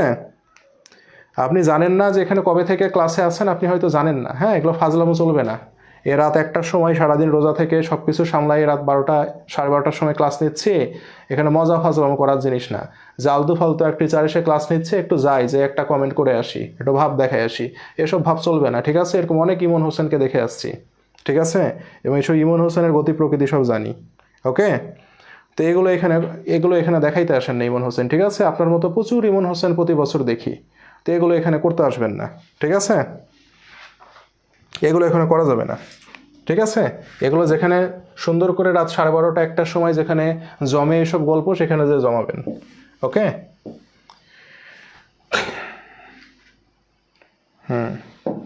এগুলো করবেন না, ঠিক আছে? আমি খুব ভালো আবার খুব খারাপ, ঠিক আছে? স্টুডেন্টদের বোঝাই না বোঝাই, কিন্তু স্টুডেন্টদেরকে খুব ভালোবাসি। এটা স্টুডেন্টরা বোঝে কিনা আমি জানি না, কিন্তু স্টুডেন্টদেরকে খুব ভালোবাসি, এবং এই ভালোবাসা অযথা ভালোবাসা দেখাই না। স্টুডেন্টের জন্যেই সারাদিন পড়ে থাকি। তো এটা হচ্ছে খুব দেখাই না, ওই যে সারাদিন খালি লাইভে আসবো আর দেখাবো এই করছি তোমাদের জন্যে, এই প্ল্যান সেই প্ল্যান, এরকম না। কিন্তু এই আপনাদের পিছে কাজ করতে যায় প্রতিদিন রাত 3টা বাজে, বুঝতে পেরেছেন? তো এগুলো দেখানোর কিছু নাই, তো এগুলো রেসপন্সিবিলিটি। ওই ভর্তি করাবো টাকা দিয়ে দিয়ে প্রতিদিন সকালে তোমাদের জন্য একটি গিফট, বিকালে একটি গিফট, ক্লাস নিব না, ওরকম ফাজলামো আমাদের এখানেও চলে না। তো এগুলো করবেনও না, আপনাদের ভালোর জন্য করি, আপনাদেরকে ভালোবাসি অনেক, ঠিক আছে? তো এই জিনিসগুলো একটু মাথায় রাখবেন। হ্যাঁ আপনাদেরকে অনেক ভালোবাসি, আসলেই অনেক ভালোবাসি, আপনাদের জন্য সবটা করি। এই কারণে স্টুডেন্টরাও মনে রাখে ভালোবাসে। তো এই ভালোবাসাটা লোক দেখানো না, ভালোবাসাটা আসলে মন থেকে ভালোবাসা। তো এই জিনিসগুলো একটু মেনটেন করবেন। আচ্ছা পরে যাই, দেখি পরে বলছে মালিকানা সত্ত্ব হ্রাসের সঠিক কারণ চিহ্নিত করো, তাই না? তো মালিকানা সত্ত্বে আমরা কি পড়েছিলাম? আমি বলেছিলাম না এখান থেকে প্রশ্ন আসবে C plus I minus E minus D. তাহলে দেখেন তো মালিকানা সত্ত্ব হ্রাসের কারণ কি? এই যে দেখেন দুইটার আগে মাইনাস আছে, এই দুইটা মানে কি? মাইনাস ব্যয় মাইনাস উত্তোলন, তাই না ভাইয়া? তাহলে কি আমরা বলতে পারি উত্তোলন নগদ কমে যাওয়া? নগদ তো নাই ভাই, নগদের সাথে মালিকানার সম্পর্ক আছে। দায়ের সাথে কি মালিকানার সম্পর্ক আছে? দায়ের সাথে মালিকানার সম্পর্ক আছে। তাহলে আমরা বলতে পারি কি উত্তোলন এবং খরচ বেড়ে যাওয়া। উত্তোলন এবং খরচ কি ভাইয়া? বেড়ে যাওয়া, ঠিক আছে? উত্তোলন এবং দায় কমে যাওয়া না, উত্তোলন এবং খরচ কি হয়েছে? বেড়ে গেছে। উত্তোলন আর খরচ যখন বাড়বে তখন মালিকানা সত্ত্বকে এরা কি করে দিবে? কমিয়ে দিবে, ঠিক আছে ভাইয়া? এই যে দেখেন, পরে আসি। 8 নম্বরে বলছে কোন গ্রাহককে ধারে প্রদত্ত সেবা হিসাব সমীকরণে কি প্রভাব পড়বে? গ্রাহককে ধারে প্রদত্ত সেবা, ভাইয়া দেখছেন এই লেনদেনটা কতবার আসবে? আমি যখন সেবা প্রদান করছি সেটা কি হয়ে যাবে? সেবা প্রদান করলে সেটি সেবা আয় হয়ে যাবে। সেবা আয় হয়ে যাওয়া মানে কি? মালিকানা সত্ত্ব বাড়বে। সেবা আয় হয়ে যাওয়া মানে কি ভাইয়া? মালিকানা সত্ত্ব বাড়বে। আর সেবাইটা আমি প্রদান করছি ধারে। ধারে সেবা প্রদান করলে কি হবে ভাইয়া? একটু আগে পড়ে আসলাম, ধারে সেবা প্রদান করলে বকেয়া সেবায় বেড়ে যাবে, যেটি মানে একটি সম্পদ বেড়ে যাবে। তাহলে কি আমরা বলতে পারি সম্পদ বাড়বে, মালিকের স্থিতি হ্রাস পাবে? মালিকের স্থিতি মানে মালিকানা সত্ত্ব, আমরা দেখতে পাচ্ছি বৃদ্ধি পাচ্ছে, এটা হবে না। দেনা বাড়বে, মালিকের স্থিতি বাড়বে। দেনা কি বাড়ে বলেন তো? দেনা বাড়ে? দেনা বাড়বে? দেনা বাড়বে না। ফার্মের সম্পদ ও মালিকের স্থিতি বাড়বে। হ্যাঁ, সম্পদ বাড়ছে আর স্থিতি বাড়ছে মানে মালিকানা সত্ত্ব বাড়ছে, এগুলো উত্তর হবে না, ঠিক আছে? ক্লিয়ার? হ্যাঁ, বকেয়া সেবাই। পরে যাই দেখি 9 নম্বরে বলছে একই সাথে দায় হ্রাস, দায় হ্রাস করবে এবং দায়কে বৃদ্ধি করবে, লেনদেনটি কোনটি? তাহলে দায় বৃদ্ধি দায় হ্রাস, এই লেনদেনটি কোনটি বলেন তো ভাইয়া? পাওনাদারকে বিল পরিশোধ করা হলে, তাই না? মনে রাখবেন একটাই মাত্র লেনদেন আছে যেটির ফলে কি হয়? দায় বাড়ে আর দায় কমে যায়। সেটা কি জানেন? একটা না, দুইটা লেনদেন আছে। সেটা হচ্ছে পাওনাদারকে বিল পরিশোধ করা হলো। এই বিল কোন বিল ভাইয়া? এই বিল হচ্ছে প্রদেয় বিল। এই বিল কোন বিল? এই বিল হচ্ছে প্রদেয় বিল। তাহলে পাওনাদারকে যখন বিলের স্বীকৃতি দিবেন, ঠিক আছে, মনে রাখেন পাওনাদারকে বিল পরিশোধ, বা এটাকে আমরা একটু ভদ্র ভাষায় বলতে পারি কি? পাওনাদারকে বিলের স্বীকৃতি প্রদান। কি বলতে পারি? পাওনাদারকে বিলে স্বীকৃতি প্রদান, ঠিক আছে? পাওনাদারকে বিলের স্বীকৃতি প্রদান, এই কথাটা যদি আমরা বলি, এটির ফলে কি হবে জানেন? বিলটা দিচ্ছি কাকে? পাওনাদারকে দিচ্ছি। তাহলে পাওনাদারকে বিল দিলে পাওনাদার নামক দায় কমে গেল। কিন্তু যে বিলের স্বীকৃতি দিচ্ছি সেই বিলটার নাম কি? সেই বিলটার নাম হচ্ছে প্রদেয় বিল। তাহলে প্রদেয় বিল নামক তখন দায়টা কি হয়ে যাবে? বেড়ে যাবে। আবার যখন এই যে প্রদেয় বিলটা প্রত্যাখ্যান হয়ে যাবে, প্রদেয় বিল প্রত্যাখ্যান হলে তখন কিন্তু আবার উল্টা কাজ হবে, অর্থাৎ পাওনাদার বেড়ে যাবে। কি হবে? পাওনাদার বেড়ে যাবে আর প্রদেয় বিল নামক দায় কমে যাবে। তাহলে মনে রাখবেন শুধুমাত্র পাওনাদারকে বিলের স্বীকৃতি প্রদান করলে, নোট করে রাখেন, শুধুমাত্র পাওনাদারকে বিলের স্বীকৃতি প্রদান করলে এবং সেই বিলটি যদি প্রত্যাখ্যান হয়ে যায়, সেই ক্ষেত্রে শুধুমাত্র এই দুটি লেনদেনের ক্ষেত্রে দায় বৃদ্ধি পাবে, দায় হ্রাস পাবে, ঠিক আছে? তাহলে পাওনাদারকে বিলের স্বীকৃতি প্রদান এবং এই যে পাওনাদারকে যে বিলের স্বীকৃতি দিচ্ছি, এই বিলের নাম হচ্ছে প্রদেয় বিল। সেই প্রদেয় বিল যদি প্রত্যাখ্যান হয়ে যায়, স্বীকৃতি দেওয়া এবং প্রত্যাখ্যান হওয়া, এই দুটি লেনদেনের ক্ষেত্রে কি হবে? দায় বৃদ্ধি পাবে, দায় হ্রাস পাবে। ক্লিয়ার? ক্লিয়ার সবাই ভাইয়া? পরে যাই। একটি লেনদেন মোট সম্পদ ও মোট দায় 2000 টাকা হ্রাস করেছে। মোট সম্পদ মোট দায় 2000 টাকা হ্রাস করেছে। নগদ মূল্যে একটি ডেলিভারি ভ্যান ক্রয়। ডেলিভারি ভ্যান কিনেছেন নগদ টাকায়, তার মানে নগদ টাকা কমে যাবে, ডেলিভারি ভ্যান নামক সম্পদ বেড়ে যাবে। এটা উত্তর হচ্ছে না। এত টাকা মূল্যের একটি আগুনে বিনষ্ট হয়েছে। আগুনে বিনষ্ট হলে ক্ষতি হয়ে যায়, ক্ষতি হলে মালিকানা সত্ত্ব কমে যায়। আর কি বিনষ্ট হচ্ছে? সম্পদ বিনষ্ট হচ্ছে, তার মানে সম্পদ কমে যায়, এটাও হবে না। ব্যাংক এত টাকা ঋণ পরিশোধ করেছে। হ্যাঁ, ব্যাংক ঋণ পরিশোধ করলে টাকা কমে যাবে আর কি হয়ে যাবে? দায় কমে যাবে। এই যে এটা উত্তর হবে, এটা মনে দেখে আসছে এর আগে আমরা। পরে যাই। এই যে দেখেন এই রিলেটেড প্রশ্নগুলো আছে না, এই রিলেটেড হিসাব সমীকরণের একটা প্রশ্ন আপনাদের আসে। হিসাব সমীকরণের একটা প্রশ্ন আপনাদের আসে, দেখেন এই প্রশ্নগুলো অনেকে মুখে মুখে করতে যেয়ে ভুল করে। আমি আপনাদেরকে বলবো দুইটা লাইন করে দেখেন। এগুলো হচ্ছে হিসাব সমীকরণ রিলেটেড ম্যাথ। 2020 সালে রাসনা কোম্পানির সম্পদ ছিল, এই যে লিখে নেবেন এইভাবে, হ্যাঁ, এ সমান এল প্লাস ওই। সম্পত্তি 70,000 টাকা কমেছে, তাহলে সম্পত্তি 70,000 টাকা কমেছে, কমলো। আর কি বলেছে, দায় 1 লাখ টাকা বেড়েছে, এই যে দায়ের এখানে 1 লাখ টাকা বৃদ্ধি করে দেন, ঠিক আছে। এখন মালিকানা সত্ত্ব কত সেটাই জানতে চেয়েছে, তাই না। ফলশ্রুতিতে মালিকানা সত্ত্ব কত, তাহলে এখানে -70,000 রাখেন। এই প্লাসটাকে এ পাশে নিয়ে আসলে কি হবে, -1 লাখ হবে। তাহলে এখানে সমান কত, ওই মালিকানা সত্ত্ব বলতে পারি। তাহলে মালিকানা সত্ত্ব কি হয়েছে, মাইনাস মাইনাস, মাইনাস মাইনাসে মাইনাস চিহ্ন বসবে, কিন্তু মাইনাস মাইনাসে আমাকে কি করতে হবে, যোগ করতে হবে। তাহলে উত্তর কত হবে, উত্তর হচ্ছে ওই, এই যে মালিকানা সত্ত্ব, মালিকানা সত্ত্বের আগে কি আছে, মাইনাস আছে, দ্যাট মিনস মালিকানা সত্ত্ব কি হয়েছে, 1,70,000 টাকা কমেছে। এটার উত্তর হবে মালিকানা সত্ত্ব 1,70,000 টাকা কি হয়েছে ভাইয়া, কমে গেছে। সবাই বুঝছি। এটা অনেকে মুখে মুখে করতে যায়, মুখে মুখে করতে গেলে আপনি ভুল করবেন। এটা করবেন, এটা করতে আপনার 30 সেকেন্ডও সময় লাগবে না, কিন্তু আপনার উত্তরটা কারেক্ট আসবে। অনেকে প্লাস মাইনাসটা এই পাশে নিয়ে আসে, মুখে ক্যালকুলেট করতে পারে না, যার ফলে উত্তরটা সে ভুল করে ফেলে। আমি আপনাকে বলবো আপনি একটু লিখে করবেন এইভাবে, তাহলে ভুল হওয়ার সম্ভাবনা থাকবে না, একেবারে ইজি। পরে যাই, দেখেন স্কয়ার ফার্মাসিউটিক্যালের সম্পত্তি ছিল 50,000 টাকা, কমেছে, তাহলে সম্পত্তি 50,000 টাকা কমাই দেন। দায় কি হয়েছে, দায় 90,000 টাকা কমেছে, তাহলে দায়ও 90,000 টাকা কমে গেল। এখন বলেছে মালিকানা সত্ত্ব কি হবে, তাহলে মালিকানা সত্ত্ব প্লাস ওই রেখে দেন। তাহলে আমরা এখানে যদি 50,000 করি, এ মাইনাসটাকে এ পাশে নিয়ে আসলে 90,000 হবে, তাহলে সমান ওই কত দেখি তো আমরা। তাহলে এই যে প্লাস মাইনাস, দেখেন একটা মাইনাস আছে একটা প্লাস আছে, তাহলে প্লাস মাইনাসে আমাকে কি কাজ করতে হবে, মাইনাস করতে হবে। তাহলে 90,000 থেকে 50 বাদ দিলে থাকে কত, 40,000 থাকে। বড় সংখ্যার আগে কি আছে, প্লাস আছে, 90,000 বড়, তার আগে প্লাস আছে, সেজন্য এখানে প্লাস বসাবো।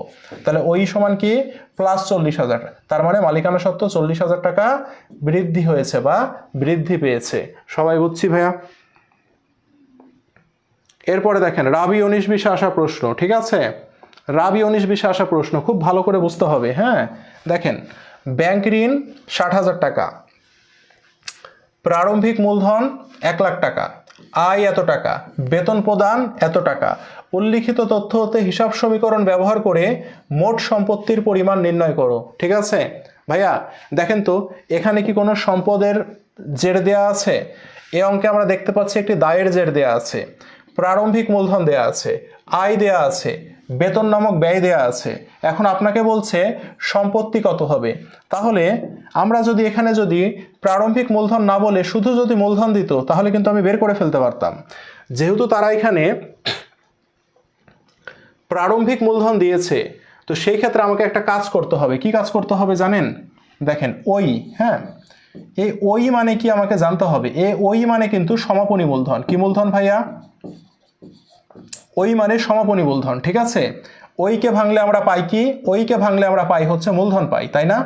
এখন এই মূলধনের মধ্যে কি কি থাকে জানেন, এই মূলধনের মধ্যে থাকে প্রারম্ভিক মূলধন প্লাস অতিরিক্ত মূলধন, নাম শুনেছেন না ভাইয়া, প্লাস আয় মাইনাস ব্যয় মাইনাস উত্তোলন, ঠিক আছে। এখন এই ইকুয়েশনটা থেকে আমাকে সমাপনী মূলধনের মান বের করতে হবে। প্রারম্ভিক মূলধন আছে কত, 1 লাখ টাকা, এই যে প্রারম্ভিক মূলধন বসাইলাম 1 লাখ টাকা, ঠিক আছে। আয় আছে কত টাকা, আয় আছে, আয় থাকলে প্লাস করতে হয় কত, 10,000 টাকা। বেতন প্রদান হচ্ছে একটি ব্যয় হিসাব, কত আছে, 15,000 টাকা। উত্তোলন কি আছে, উত্তোলন কিন্তু নাই।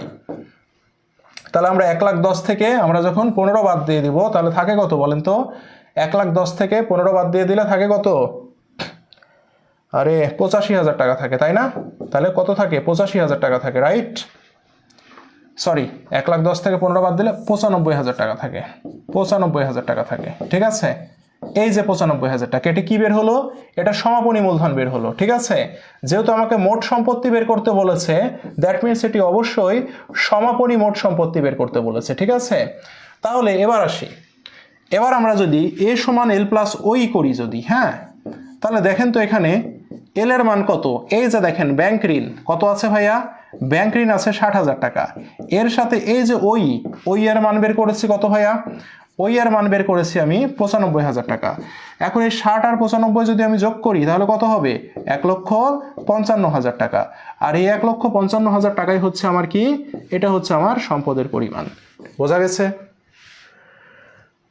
সবাই কি বুঝতে পেরেছেন ভাইয়া? তাহলে অঙ্কটা দেখতে যতটা ইজি মনে হচ্ছে, অঙ্কটা কিন্তু একটি ঝামেলাপূর্ণ ম্যাথ, নাকি ভাইয়া বলেন? তো এই জিনিসটা মানে আমরা কিন্তু অনেকেই জানি না। ওই মানে কিন্তু সমাপনী মূলধন, বুঝতে পেরেছেন? আর এই মূলধনের মধ্যে প্রারম্ভিক মূলধন এবং অতিরিক্ত মূলধন থাকে, এর সাথে আয় মাইনাস ব্যয় মাইনাস উত্তোলন করে আমরা কি পেলাম? ওই এর মান পেলাম। কারণ আমরা জানি ওই এর মান যদি পাই, এই যে দায়ের মান দেয়া আছে, দায়ের সাথে মালিকানা সত্ত্ব যোগ করলে আমরা কি পাবো? সম্পদ পাবো। কই থেকে পেয়েছি? হিসাব সমীকরণ থেকে পেয়েছি। বোঝা গেছে ভাইয়া?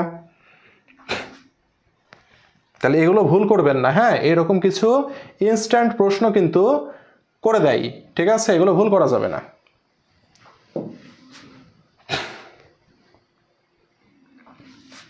দেখেন এখানেও বলেছে মালিকানা সত্ত্ব কত, তাহলে এখানেও আমরা একটু লিখে নেব এ সমান এল প্লাস ওই করে। কোম্পানির বছরান্তে মোট সম্পত্তি ও দায় ছিল এত টাকা। যদি সংশ্লিষ্ট বছরে সম্পত্তি এত টাকা বৃদ্ধি পায় এবং দায় এত টাকা হ্রাস পায়, তবে বছর শেষে মালিকানা সত্ত্ব কত? আচ্ছা, তাহলে বছরের প্রারম্ভে সম্পত্তি ছিল কত টাকা? 8 লক্ষ টাকা, ঠিক আছে? এখন দায় ছিল কত টাকা? দায় ছিল ভাইয়া 5 লাখ টাকা। তাহলে এখন আমাকে বলেন তো বছরের শুরুতে মালিকানা সত্ত্ব কত হবে? এটা বলা নাই। তো আমরা কি জানি? সম্পদ থেকে দায় বাদ দিলে মালিকানা সত্ত্ব পাই, তাই না? তো 8 থেকে 5 বাদ দিলে এখানে হবে 3 লাখ টাকা। অর্থাৎ সমীকরণটাকে আগে মিলাই নিতে হবে। মিলাইলাম। এখন বলেছে বছরের সম্পত্তি 1,50,000 টাকা বৃদ্ধি পাই। সম্পত্তি ছিল কত? 8 লাখ। 8 লাখ থেকে 1,50,000 বৃদ্ধি পেলে হবে 9,50,000 টাকা। এবার দেখেন দায় হচ্ছে 80,000 টাকা হ্রাস পাই। দায় ছিল কত? 5 লাখ। 80,000 যদি হ্রাস পাই তাহলে কত হবে? 4,20,000 টাকা হইল। এখন আপনাকে বলেছে মালিকানা সত্ত্ব কত, তাই না? তাহলে আমরা কেমনে মালিকানা সত্ত্ব বের করব? এই 9,50,000 থেকে এই 4,20,000কে যদি আমি বাদ দিয়ে দিই তাহলে থাকে কত ভাইয়া বলেন তো? থাকে হচ্ছে আমাদের 5,30,000 টাকা থাকে, তাই না? তাহলে এই 5,30,000 টাকাই হচ্ছে আমার মালিকানা সত্ত্বের পরিমাণ, রাইট? হ্যাঁ, 5,30,000 অ্যান্সার। 3 লাখ টাকা কেন বলছে সবাই? ও আচ্ছা, 5,30,000 অ্যান্সার। বুঝতে পেরেছেন ভাইয়া? এক্সামে এত বড় রাপ লাগলে কেমনে করব? শোনেন, কিছু ছেলে মেয়ে আছে তারা চিন্তা করবে কেমনে করব, আর কিছু ছেলে মেয়ে আছে তারা করে ফেলবে যে কোনো মূল্যে। বুঝতে পেরেছেন? কিছু ছেলে মেয়ে আছে যে কোনো মূল্যে করে ফেলবে, আর কিছু ছেলে মেয়ে আছে কেমনে করব, কেমনে পরীক্ষায় সব প্রশ্নের উত্তর করব, কেমনে এত কম সময়ে উত্তর করতে পারবো, ঠিক আছে? ওই আপনার যারা ভাই বোন আছে না, তারা ওই এমনিই করে আসছে, এমনি করেই করেছে কাজ। বুঝতে পেরেছেন? তো এই যে এগুলো হচ্ছে এক্সট্রা চিন্তা ভাবনা। এরকম চিন্তা ভাবনা যারা করে তারা হচ্ছে নতুন কিছু দেখলে হাল ছেড়ে দিবে, তারা পারবে না। Mentality set up. দুনিয়াতে যদি আমাকে গর্তের মধ্যে ফেলে দেয়, গর্তের মধ্যে ফেলে দিয়ে যদি পরীক্ষা দিতে দেয়, তারপরে ইউনিভার্সিটিতে কোনো সিট ফাঁকা থাকবে না। আপনাকে যদি গলা পর্যন্ত পানিতে যদি দিয়ে দেয়, দিয়ে যদি বলে যে এখানে বসে পরীক্ষা দিতে হবে, তারপরেও সিট ফাঁকা থাকবে না। রাজশাহীর সিট সারা বাংলাদেশে ফেলেছে না? ভুল করেছে, যদিও একটা সমাধানে আসবে। তো সারা বাংলাদেশে যে ফেলেছে, 3 জায়গায় যে 3 বিভাগে পরীক্ষা দিতে হবে এমন অনেক ছেলে মেয়ে আছে। 3 জায়গায় যেই পরীক্ষা দিবে তারপরেও একটা সিটও ফাঁকা থাকবে না, ঠিক আছে? তো এগুলো আন্দাজে চিন্তা করা যাবে না। আপনাকে হয়তো ফেসবুকে স্ট্যাটাস দিচ্ছে এই ঘুরতে যাব, এই করতে যাব, পরীক্ষা দিব না, এই সেই অনেক দেখবেন পোস্ট। কিন্তু ভাই বিশ্বাস করেন, সবাই পরীক্ষা দিবে। আপনার বাড়ি চট্টগ্রাম, রাজশাহীতে এসে আপনি পরীক্ষা দিবেন চাপে বললে, ঠিক আছে? যে দিবে না সে হয়তো স্রোতে গা ভাসাবে, কিন্তু যে ছেলেটার চান্স পাওয়া দরকার সে অবশ্যই এসে পরীক্ষা দিবে। কারণ সিট কোনো বছরই ফাঁকা থাকে না, ঠিক আছে? ভালো ইউনিভার্সিটির সিট কোনো বছরই ফাঁকা থাকে না। তো কেমনে করবেন? পরীক্ষার হলে যখন পড়বেন তখন এমনি বের হয়ে যাবে কেমনে করতে হবে, ঠিক আছে? এগুলো আন্দাজে চিন্তা করা যাবে না, ঠিক আছে? আচ্ছা, এবার আসি আমরা, ঠিক আছে? পরে যাই, এটা দরকার নাই। আচ্ছা দাঁড়ান,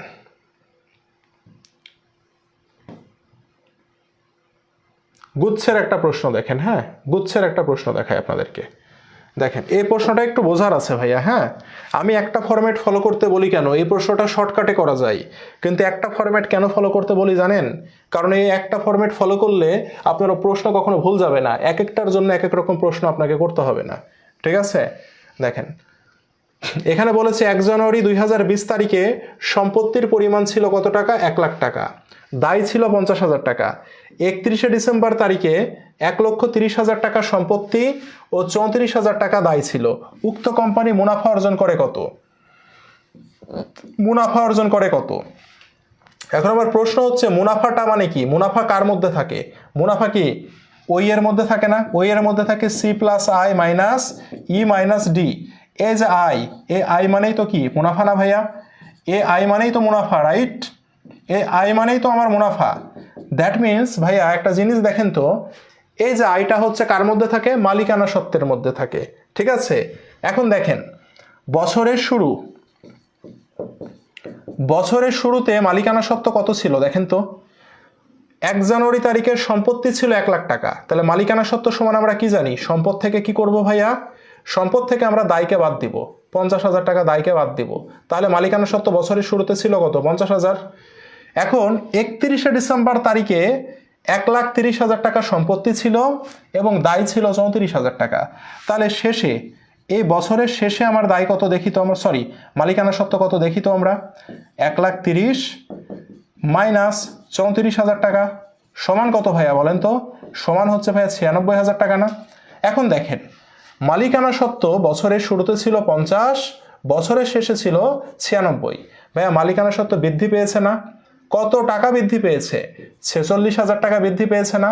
মনে রাখবেন মালিকানা সত্ত্ব বৃদ্ধি পায় দুটি কারণে। কি দুটি কারণ ভাইয়া?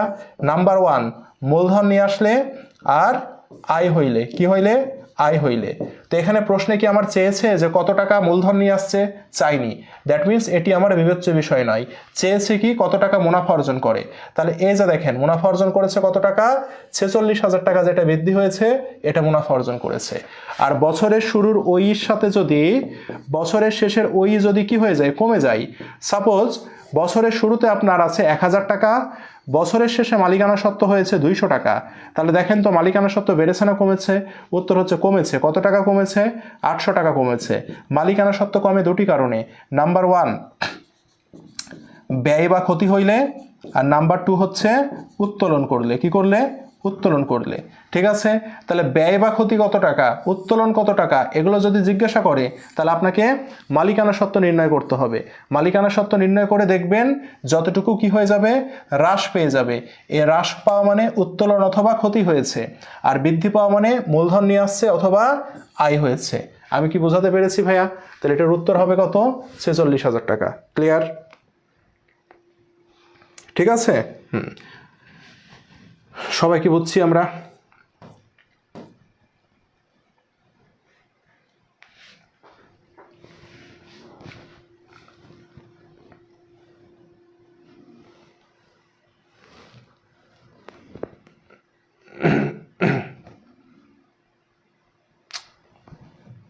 আচ্ছা, তাহলে সবাইকে ক্লিয়ার হয়েছি আমরা? বলেন। তাহলে আপনাদের মোটামুটি এটাই ছিল নাকি? ক্লাস এটাই ছিল আজকের ক্লাস মোটামুটি এই পর্যন্ত। নেক্সট আমাদের ক্লাস কবে বলেন তো? নেক্সট আমাদের ক্লাস কবে? নেক্সট আমাদের অ্যাকাউন্টিং ক্লাস হচ্ছে কি বারে আছে? শনিবারে আছে, তাই না? আচ্ছা, নেক্সট ক্লাস হচ্ছে শনিবার। শনিবারে ক্লাসের টপিক কি কি আছে আমি অলরেডি দিয়ে দিয়েছি। নেক্সট ক্লাস কিসের উপরে হবে? ঠিক আছে, নেক্সট ক্লাসের টপিক আমি অলরেডি দিয়ে দিয়েছি। আপনারা কোর্স আউটলাইন পেয়েছেন কি না আমাকে জানাবেন একটু। হ্যাঁ, কোর্স আউটলাইন পোস্ট করে দেওয়া হয়েছে গতকাল রাত্রে। আমাদের নেক্সট ক্লাসটা হবে হচ্ছে ইম্পর্টেন্ট চ্যাপ্টার, হ্যাঁ, হিসাব বিজ্ঞানের নীতিমালা, কালীন অবিরত। আচ্ছা, নেক্সট ক্লাস আমাদের, হ্যাঁ, হিসাব বিজ্ঞানের নীতিমালা।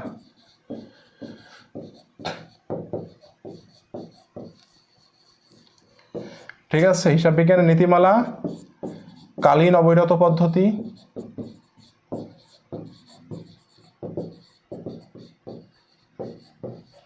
আর মজুদ পণ্যের হিসাব রক্ষণ, তাই না? অর্থাৎ লিফো ফিফো যে চ্যাপ্টারটা আছে।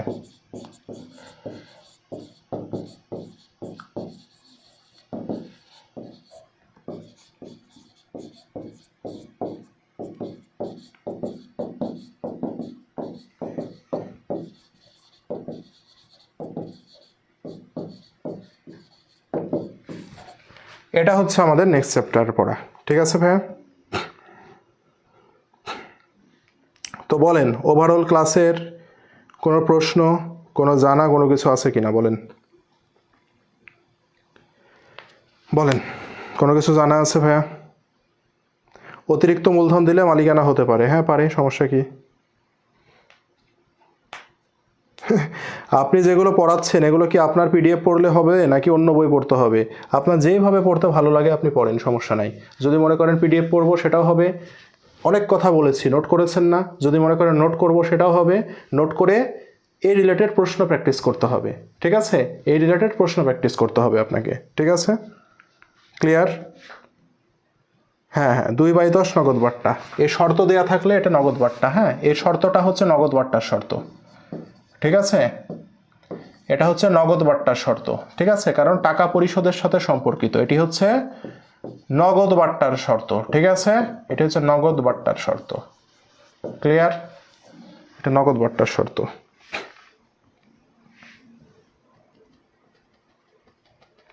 আর কারো কোনো প্রশ্ন আছে ভাইয়া? হ্যাঁ, প্রতি ক্লাসের নোট আছে, হ্যাঁ প্রতি ক্লাসের নোট আছে, এখন পড়তে হবে ভাইয়া। হ্যাঁ, শুরুর দিকে সব প্রশ্নের আপ করবেন, শুরুর দিকে 11 নম্বরের এমসিকিউ কোনটা ভাইয়া বলেন তো? 11 নম্বর এমসিকিউ কোনটা? কোনটা?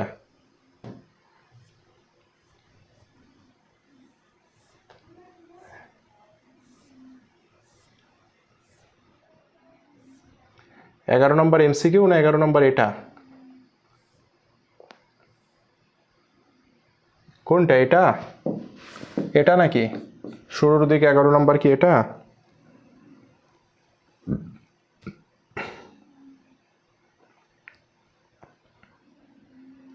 চালানে কারবারে অন্য জিনিস ভাই, চালানে কারবারে অন্য জিনিস। দেখি 11 নম্বর কে বলল?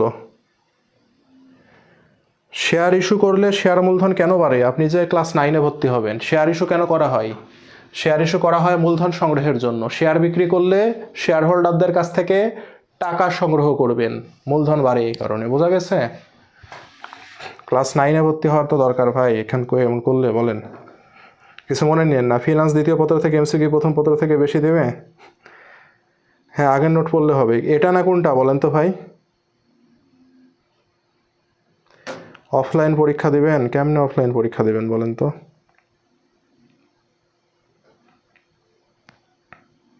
জান্নাত আক্তার মোহনা বলেন কোন 11 নম্বর? এই 11 নম্বর? গুচ্ছতে রাপ করব কিভাবে? প্রশ্নে করবেন ভাই, প্রশ্নে, প্রশ্নে রাপ করবেন, ঠিক আছে? এই যে মোটামুটি 100টা ছেলে, মোটামুটি, হ্যাঁ মোটামুটি 100টা ছেলে রাত পর্যন্ত ক্লাস করলো, এরা অবশ্যই ভালো করবে যদি চাই। সেবা প্রদান করা হয়েছে, এখনো বিলের টাকা পাওয়া যায়নি, সমীকরণে কি প্রভাব পড়বে? ভাই একটা কথা বারবার বলছি, এটা 4 বার আমরা সলভ করেছি। সেবা প্রদান করা হয়েছে, সেবা প্রদান করলে সেটি আয় হয়ে যায়, অ্যাকাউন্টিং বকেয়া ভিত্তি ফলো করে।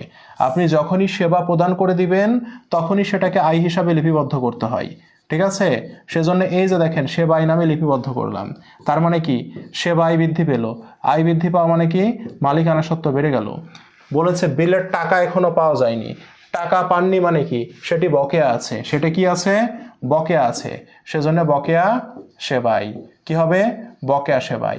ভাইয়া বকেয়া সেবাই একটি চলতি সম্পদ, বকেয়া একটি চলতি সম্পদ, সেজন্য এই চলতি সম্পদটাও বেড়ে যাবে। বোঝা গেছে এবার? বুঝতে পেরেছেন? তাহলে সেবা প্রদান করা হয়েছে কিন্তু বিলের টাকা এখনো পাওয়া যায়নি, যেহেতু টাকা পাননি সেহেতু সেটি বকেয়া আছে, তাহলে বকেয়া সেবায় একটি চলতি সম্পদ, সম্পদ বৃদ্ধি পেল। আর সেবা প্রদান করে দিয়েছেন বলে সেবাই নামক আয় হিসাব বৃদ্ধি পেল। বুঝতে পেরেছেন? বলেন।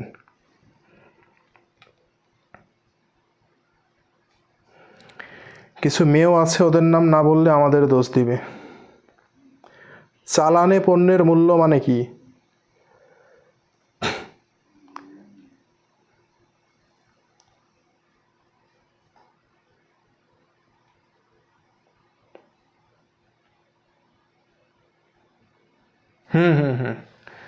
চালান তৈরি করেন না, চালানে কি করতে হয়? চালানে বাদ দিয়ে তো দেখাইতে হয়। হ্যাঁ, বুঝতে পারছি, থ্যাংক ইউ। গুচ্ছে নাকি ম্যানেজমেন্টের পাশাপাশি ফিনান্স থেকে প্রশ্ন, নাকি নিয়ে কোনো কথা বলবেন না, হ্যাঁ, জেনে বলবেন। হ্যাঁ, যেটা জেনে বলবেন সেটা বলবেন। হ্যাঁ,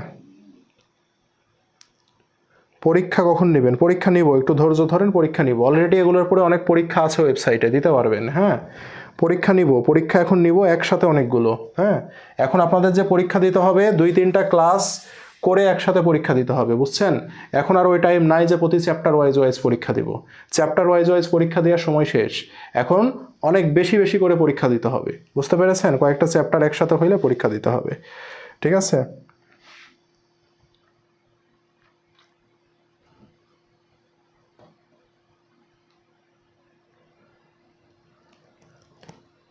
রাবিতে ফাইন্যান্স মার্কেটিং থেকে এখনো কি আসবে এটাই জানেন না? সার্কুলারটা পড়বেন, ঠিক আছে? আপনি যেগুলো পড়াচ্ছেন এগুলো বাদে বইতে দেখলাম আরও অনেক টপিক আছে, পড়তে থাকেন অনেক টপিক তাহলে। হ্যাঁ, অনেক টপিক পড়তে থাকেন। আমি যেগুলো পড়াচ্ছি এগুলো বাদে অনেক টপিক আছে, তাহলে অনেক টপিক পড়তে থাকেন। একটা কথা বারবার বলি যে যা পড়াবো এর বাইরে কিছু আসবে না। এই রিলেটেড যত প্রশ্ন আছে সলভ করেন, সে গ্যারেন্টি আমি নিচ্ছি, এর বাইরে কিছু আসবে না, ঠিক আছে? ওপেন চ্যালেঞ্জ দিচ্ছি। তো এর বাইরে অনেক টপিক আছে, পড়েন, সমস্যা তো নাই, পড়লে তো ক্ষতি নাই, তাই না? ঠিক আছে ভাই, সবাই ভালো থাকেন, শেষ করলাম, আল্লাহ হাফেজ।